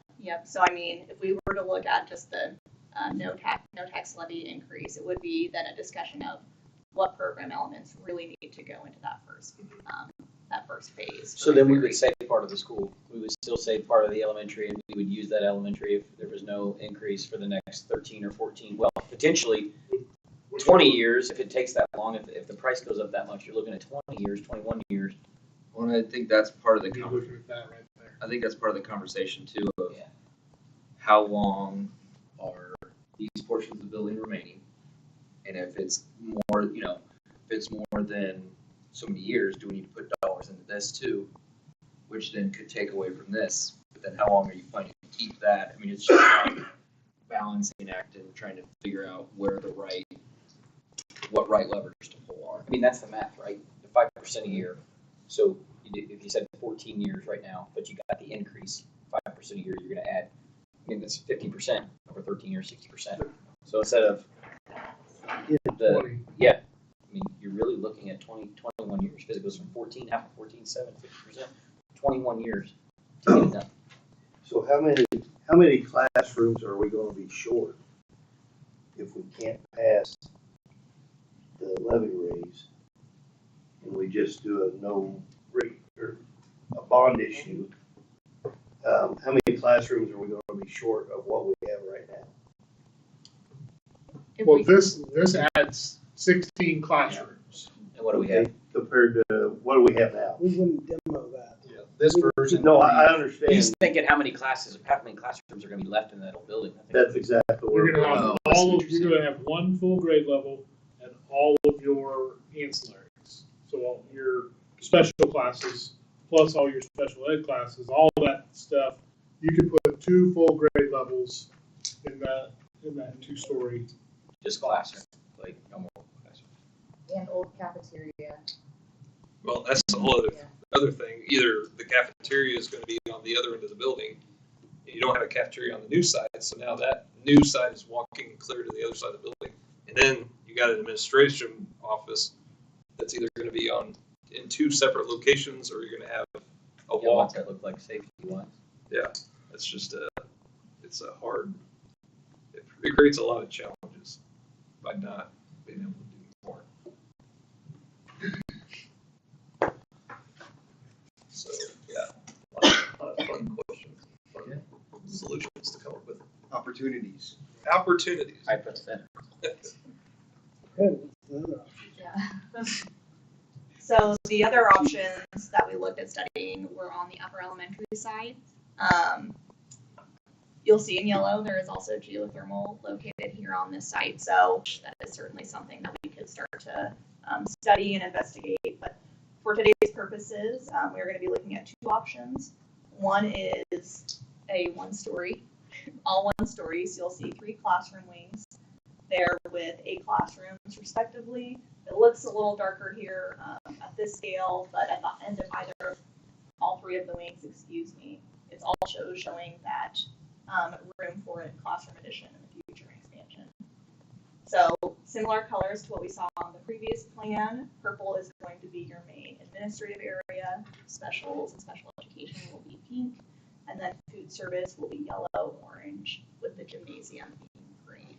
So a couple things you can start to see here with this configuration is it does set up pretty nicely for having separate dedicated entry points for really clean site circulation, but then also access points. So whether you have bus riders go to the southern entry closer to the gymnasium, parents car drop off be at the main entry or vice versa, it also can set itself up well for having the ancillary use of parking lots next to activity areas. I know that there has been some discussion really on either of these plans as well about the potential need to connect to Highway 00 to the south. So for right now, we're just showing that with a red arrow kind of indicating what that road extension might look like to the south for future planning purposes. So then the second option here, similar to what we had talked about on the existing McQuarrie side, one of these classroom wings would be 2-story, or potentially they could both be 2-story if there was a desire to bring in additional programming. And so very similar concept in layouts, just removing that third wing. You see administration move just a little bit farther to the north so we can gain a little bit more staff space. Cafeteria, kitchen spaces, they're centralized. Special is also centralized, and then the gymnasium, sort of that southern anchor, again, to kind of dictate that activities entry towards the south. So I'm going to throw a curveball at you on this, on the 2-story design here. Since there's a lot more area out there to work with as far as the property goes, I know there's a lot of buildings up in the city that instead of going up, they go down. And so would that be kind of same price range, you think, like as far as going up, doing the excavation and doing more of like I'd say like a basement style, but like a basement style, like a walkout. Typically, where we see those scenarios begin to take shape in districts is where there's a lot of topography changes, where it's sort of, my house is kind of a split level, right? My garage is at one level, my main entry is at another. So it's generally more when you see challenges with the site, it's topography and grading, that we'd start to explore the basement options or lower level options, excuse me. I do think there are some challenges with that. I mean, we're bringing occupiable space below grade, so there's always a challenge with making sure that we're draining water, drainage out of that space, and then also access to natural daylight. There might be some efficiencies of cost, but I would think it's probably a pretty big discussion about programming and use of space. Offset. We actually are finishing up the second elementary school in Excelsior Springs right now, and one was more of a flat topography, true 2-story, and the other one is built into a hill, and the upper level is actually the main entry, and then on the back it's a 2-story. Right. But there's just kind of on that front side is we start to carve away because there's 4 classrooms right there that just have tall windows versus low windows, trying to make sure we're getting daylight in all these classrooms, right? So luckily it was just a perfect hill, so the other 2 sides of the kind of 3-story classroom are still full daylight, full windows. That kind of becomes the challenge, especially if you're just a flatter site, you're trying to just go down, of getting windows into everything. But where you save in not having to do exterior materials, you're spending in retaining walls and some of the footings that and you still have the skins, like what you were talking about as far as brick or so since working on those, it was actually the same contractor, us on both, same school district, same program basically. There was no discussions of up or down from dollars of, because this is a 2-story and this is kind of a sunken or a reverse story and a half or whatever you want to call it. So they kind of washed each other out. I see. Can I ask a question? So obviously, if we don't get the levy increase, we're going to be at this site. For the admin in the room, if we got a tax increase, like, do you guys have a preference on if we stay here, if we go out to upper? No. I'm just curious. I don't have a kid in the district right now, so I don't know the complexities of drop offs and things like that. So I honestly haven't really thought about it. So we initially, I have to say, I don't know. I have to really. That site out there, while it's a nice site, I worry about traffic flow and some of the other safety things that happen out there just because Cotton School Road's only so big. I've dropped off at every school, and the one out there is by far the most dramatic. That'd be my biggest concern out there. Anxiety inducing. The land would be nice. I mean, that's the thing. The land is nice out there. You know, being able to do something maybe. I just didn't know if there was a strong opinion if we had all the money we wanted to go to one side versus the other. So. That's really one of the big problems out there is the cost of you have to put a double in. Yeah. You just have to. It's an expensive road. Yeah. It's not close. No, it's about a half hour. When you can see the difference in some of the, this option is building everything new, where I think one of the first slides does reutilize your current gymnasium. And we could always study too, there's been some discussions about this going, as part of expansion on this classroom wing, is there expansion potentially of another gym at some point, closer further on the west part of the school, that's closer to the high school, could be utilized kind of as a multi-purpose gymnasium as well. Is there a double dip over there that then the current gymnasium could be used for the community or however that works? But I like the idea of being fiscally responsible and reusing that gym if we can, especially since, potentially we're going to be asking for a raise, even if we don't get the raise. I think the right thing to do is to reuse that gym. And it's in good shape. Yeah. Well, I gotta say, I told you guys before the meeting, I like the plans on, adding on to the existing building over here, because that allows us to keep school in session and keep everything going as normal as we can while construction's being done. And regardless if it's out there or here, that's going to happen either way. But the plan that you've got, kind of the concept you got right here, is going to allow for the least amount of disruption, I think, for our normal day-to-day things. And you guys can't build it over a summer, can you? 3 months. We're not building, so. Never seen that done before, have you? You're probably even kind of the smaller end of what they're looking at square footage is still probably a summer, a school year, and another summer. Yeah. You're anywhere from 12 to 18 months on kind of what we're talking about. Yeah. And depending on some of the phase, like if you did the levy increase as well, and depending on how some of the phasing, it could be a 24-month build. If it's build part, demo wing, move certain kids, then build another part, because we were starting to overlap this wing, we need to have a spot to move everybody in that wing first. So that's where some of the kind of phase 1A, 1B start to come into play. So, one last question for me. So we talked about, say, doing a 2-story design like that. Money-wise, we talked about the longer we go, the more we can look at costs going up and stuff. Also, doing a second floor means disruption from day-to-day routines. If, say, we wait another 5 or 10 years to go up, now all of a sudden we've got to live in a construction zone while construction is going on up above us. Wouldn't it? You're probably not building on top of what you've already built. Right. Okay. So it would go up on the at the same time. Yeah. So maybe just a shell up above, but it would be. Yeah, on this one, it might be a little hard to see the dashed line, but around the classrooms, that's kind of showing where that second story footprint would be above. Yeah. Okay. And it would just be duplicating those classrooms that we see on the main. And that's why you talked about you would get two grade levels. I see what you're saying. Okay.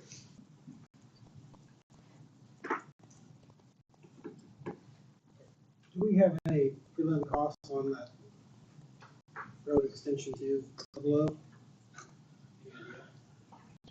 No, we could, if you want us to study that more, we can bring our civil engineer in, kind of look through that. It's almost a must if you're. Yeah, I think if it goes up there, it has to be done.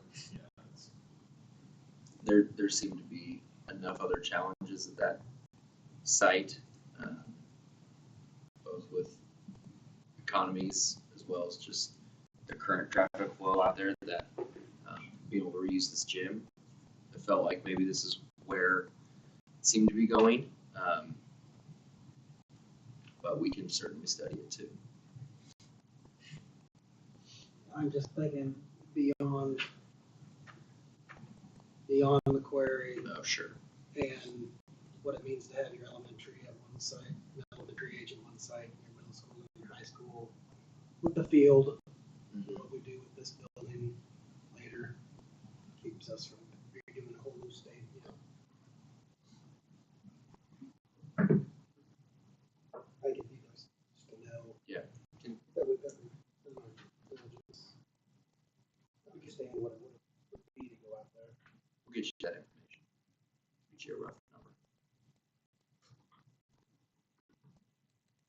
I think this is a good first step, at least help us guide our decisions. That's a good hypothetical conversations. Well, thank you all. We appreciate the Thank you. chance to highlight some of the future. Appreciate you coming in. Thank you. Thank you, guys.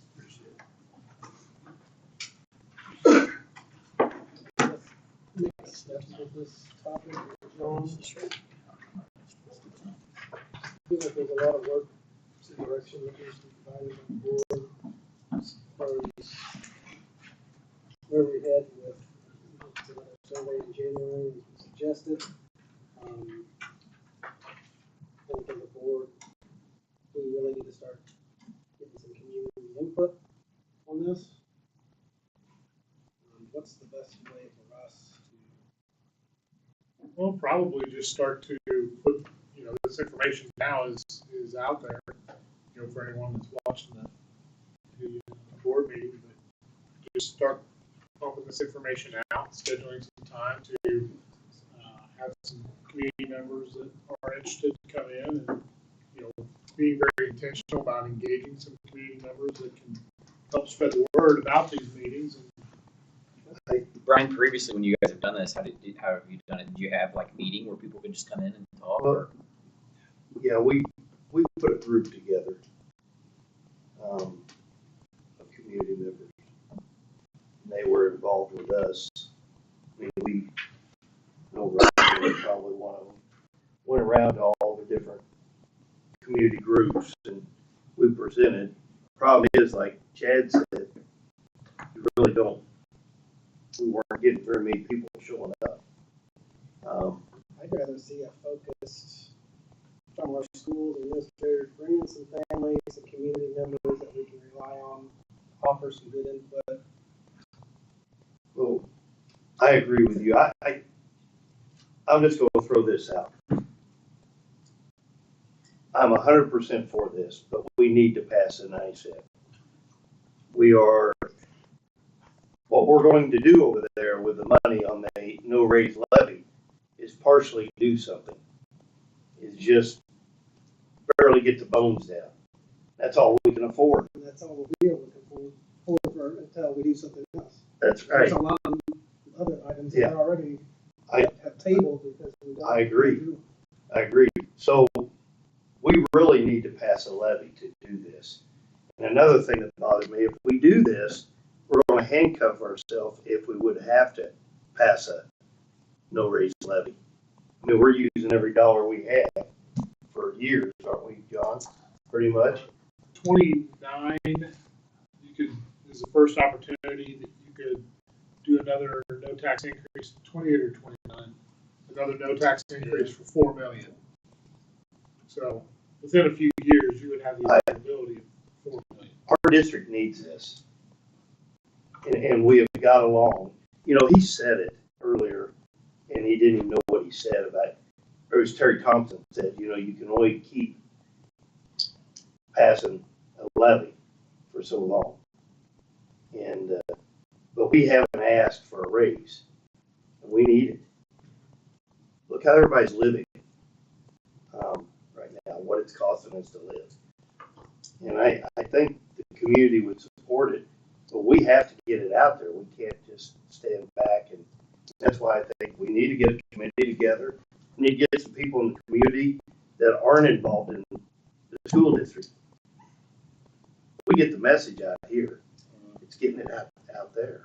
Well, I think also making it as clear as possible what the bang for the buck is for each. You know, we've got different scenarios.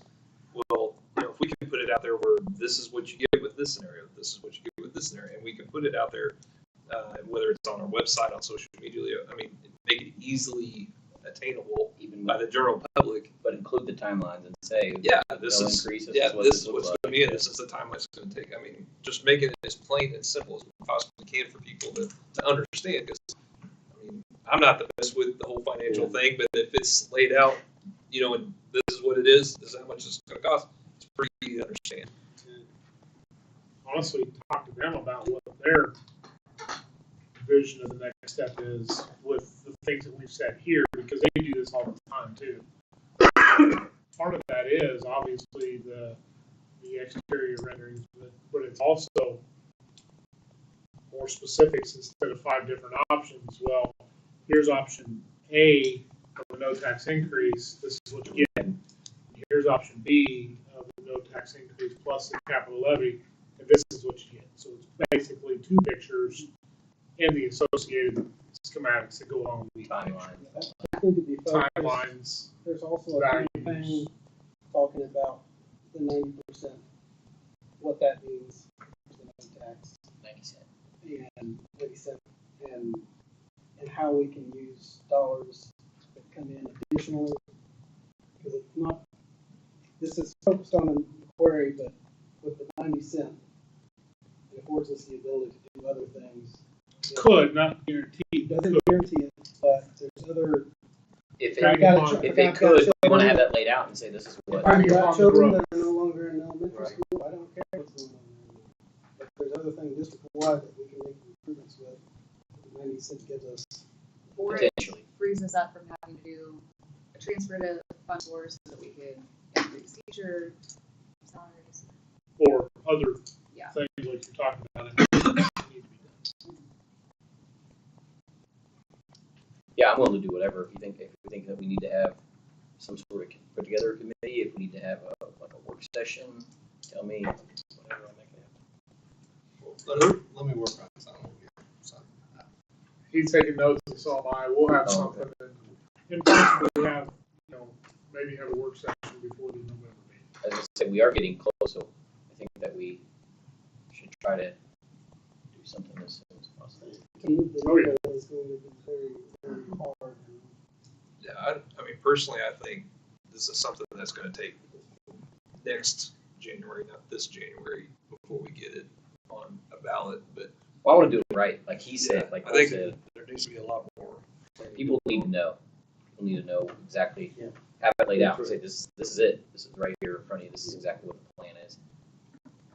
You can't just. I won't disagree with the addition here, but then 90 cents won't do it either, because you're going to have that inflation cost. That's what I'm saying.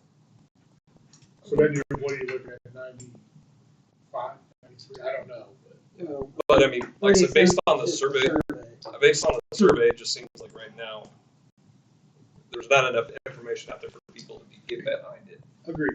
And how much information are we going to be able to share to get people behind it by December, by the end of December, you know, to run. You know, the community. Hey, this is where we're at. Like, yeah, I'm already working on a levy comparison of area districts. Yeah. 37% without telling them anything about it. We can get support for very, then we're going to have a hard time. Well, I mean, my whole thing is, I mean, nobody likes paying taxes. Nobody likes paying extra taxes. Nobody, you know, it's one of those things that, you know, nobody likes doing it. Nobody wants to do it. But at the same time, that building is deteriorating to the point where something has to be done. And it's not a matter of misuse of funds. It's not a matter of, you know, money going to places it's not supposed to go. it's a matter of, there's not enough money to be able to do that and everything else. And so the only way to do that is a levy increase. I mean, just plain simple. Yeah, this is gonna impact my family drastically, but I can say 100%, I mean, obviously with the property that we own, but I'm on board for it. I mean, I know that it's a need, like a bad need. It's gotta happen. Whether it happens in phases or, all at once, like, we gotta at least, we gotta do what we can do with what we got. Whatever that is. No. 20 years does not. That's not delivering the people's money. Kids gotta have an environment to learn.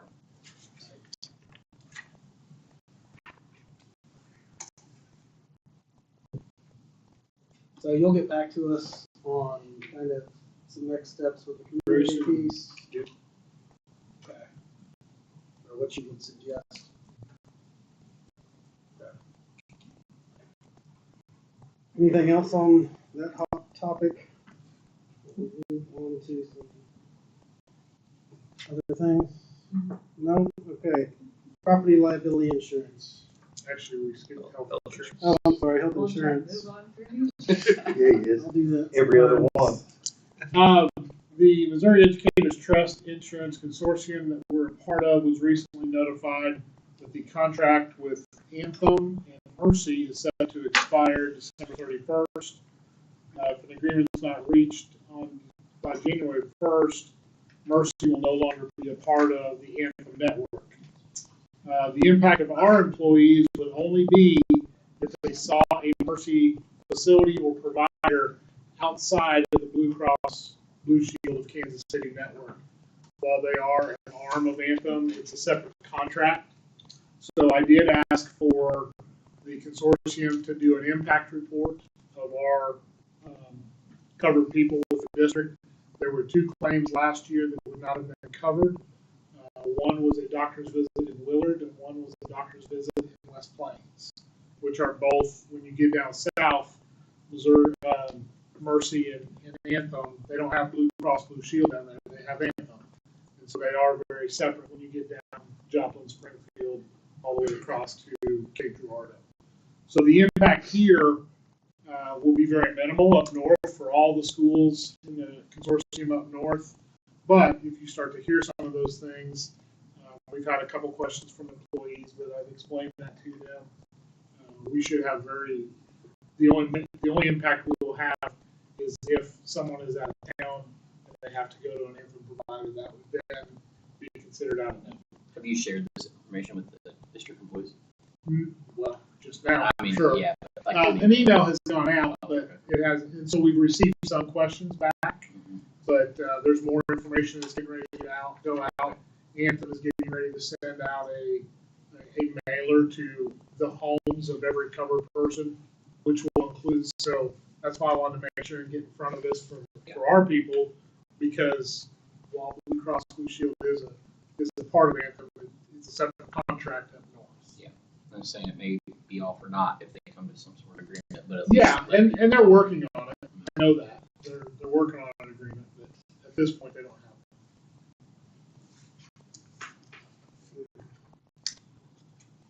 There's no more on that. Let's move to the property liability insurance. Dr. Fink. All right, so provided you with some information on our property values. Our insurance renewal is coming up, and a portion of that is based on the values that they have listed. So what I've got for you there, and that you see in the red, is the proposed value. In conversations with music as well as architect, and kind of what a replacement cost could be for some of our buildings. We feel like they're currently undervalued a little bit. So what we certainly don't want to do is have a fire or some sort of natural disaster and then not be able to replace the building. So bringing this to your attention because there's already potentially 20 to 25% increase in the premium for the upcoming year. Making these changes would increase it on top of that, just based on what we pay broken down that you see there at the bottom in the categories. About 38% of what we pay is property and equipment. So those increases have an estimated $60,000 impact on the premium. So I want everybody to see that, and I'll be glad to answer any questions if you have.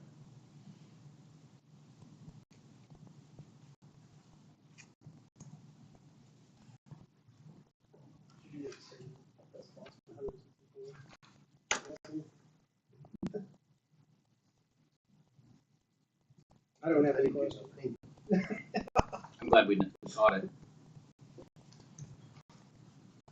That was low. Yeah, some of those were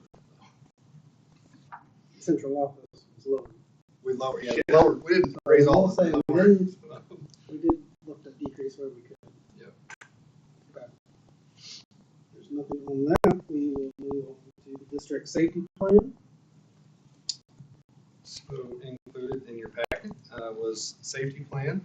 This plan identifies measures that are in place for the benefit of our students, staff, and the community. This is a requirement by DESE for all school districts. So what you see in this plan, and this is a very generalized plan, the specific details of actual emergencies goes into an emergency operations plan. So that's why this seems generic, because it is kind of the big overview.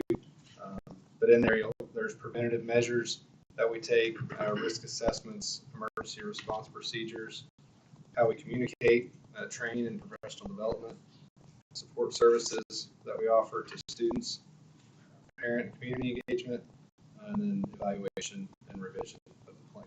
So work with the safety committee on this to help put this together as well. And then the emergency operation plan is in the process of being updated as well. That's a lot lengthier process and a lot more details go into that. Roger, have we ever done one of the constituents and reached out to me and asked me if we do the active shooter, like look, do a site assessment to the vulnerable spots on it? So we looked some with not an official one recently with our SROs on site and on staff.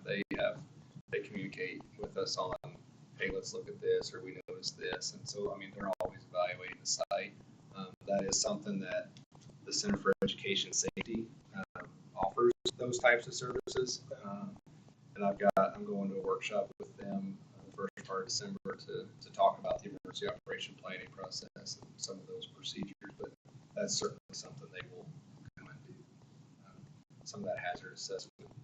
Yeah, I'd be interested in doing that if we haven't done it in a while. I thought at one time the local police force had got, like during the summer, they do something at some of our schools. So they come and do some trainings just on their own. One for their training and two also. So no, I know there's some. He's talking about assessments that they come.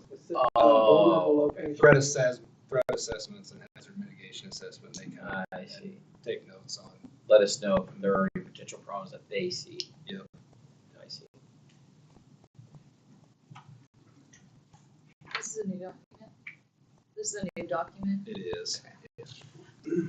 And really, it's discussion instead of a more approved document, because it might need to change tomorrow.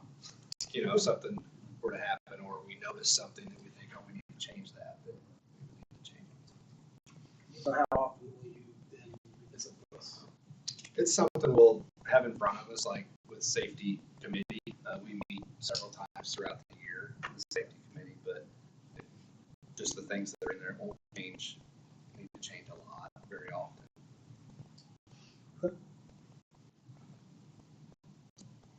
you. And then the final discussion item is the 2025-26 school year calendar.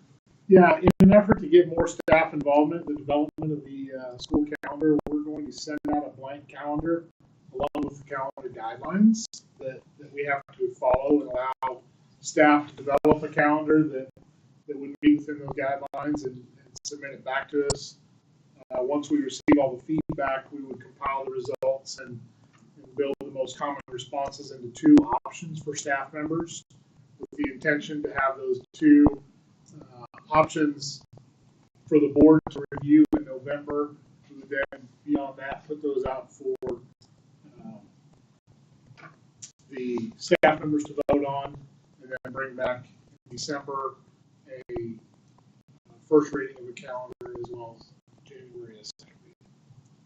So is this a different process than what you normally do with like a committee? Yeah, we have not just put it out there for them to build a calendar and submit it back, but we've had a lot of feedback that several people would like to be involved, and you can't get 50 people involved in the committee and get a lot of progress moving forward. So to give everybody the option to give us feedback, have a say, was the best way to get that. So, Yeah, thank you for going about it in this manner. I think that people will feel valued and heard. And I mean, even if we still use the same calendar that we've used for the past however many years, I think that it is progressive, and I appreciate it. So thank you.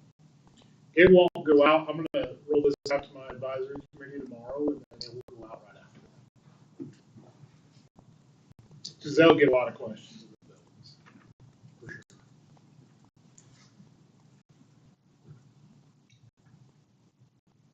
Okay, let's move to the action items.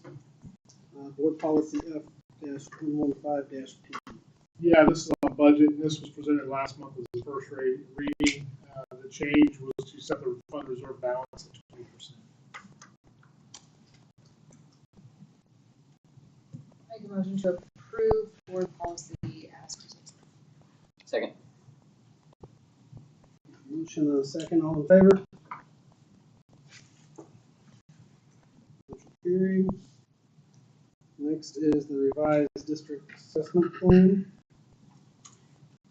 So back in June, we presented the updated assessment plan. So we are proposing, after looking at our calendars, looking at our testing dates, some changes in our middle of the year I-Ready assessment dates in that window, and then also end of the year I-Ready MAP and EOC testing dates. Myself and all the building administrators got together and kind of came together on when is the most appropriate time to test our students. And one factor was our spring Easter break, and so it was kind of maneuvering how are we going to get the best results, the most valid results out of our students. And then in addition, in I-Ready, a requirement is we have to give that test within the last 30 days of the school year, and so what it was did not meet that criteria. So we are asking for you to approve the revised district assessment plan. So moved. Second. Guys are the experts. That's exactly what a motion and a second, all in favor? Thank you.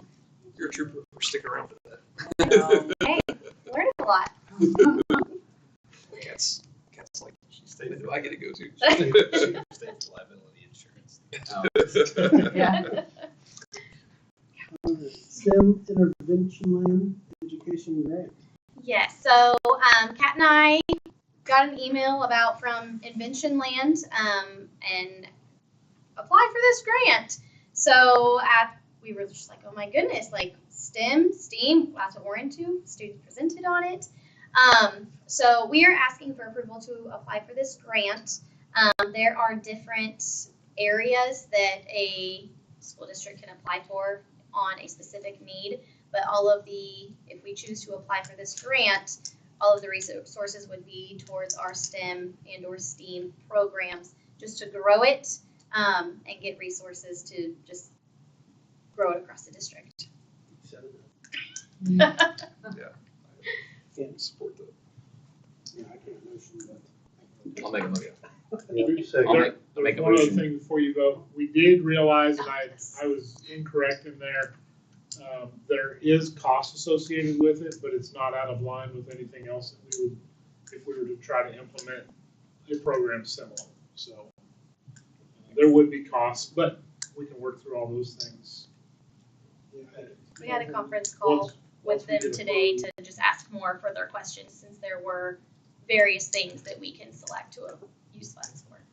It is a stackable grant too. So once we do one application, any of the 3 areas we can choose from after we are awarded. And so you can do 2 and 3, or you can do 1, 2, and 3. It all just depends, or one area specifically. What is it? Most Do we know what the 250,000 is the most. Depends on what parts of the program you So such as curriculum, professional development, or creating like a learning lab Innovation lab, space. None of the costs would be extraordinarily high. I think the PE was how much, you told me? So the professional development, our out-of-pocket cost would be $6,500. And that's 30 hours of professional development through them. Training our teachers to then be able to implement. To implement the curriculum. Yes. So we're spending the money, and there shall be the PD. And there's, we're getting the curriculum as well. So it's not just a expense to the district. Obviously, if we were approved, that curriculum would then be provided. Yeah. That would be the great. Yeah. Anytime Cat's comfortable with it, I'm cool with it too, so. Yeah, motion that we approve STEM and land education grant. And a motion, do I get a second? Second. All in favor? Motion carried. It's like when my wife says, Thank agrees you. to something, I'm like, okay, I'm in too. And Love that. last item, out-of-state travel, student travel requests. High school boys wrestling to Coralville, Iowa in December for a tournament. So moved. Second. All in favor? Thank you very much. That is all of our action items. And we'll conclude the meeting. I need a motion to conduct a closed executive session for any director vote for the next scheduled meeting. Pursuant to statutes contained in chapter 16.021 RSMO. So move. Cool. Second. All in favor? Roll call. Aye. Say aye. Aye. And aye, and now I need a motion to adjourn. Second. All in favor?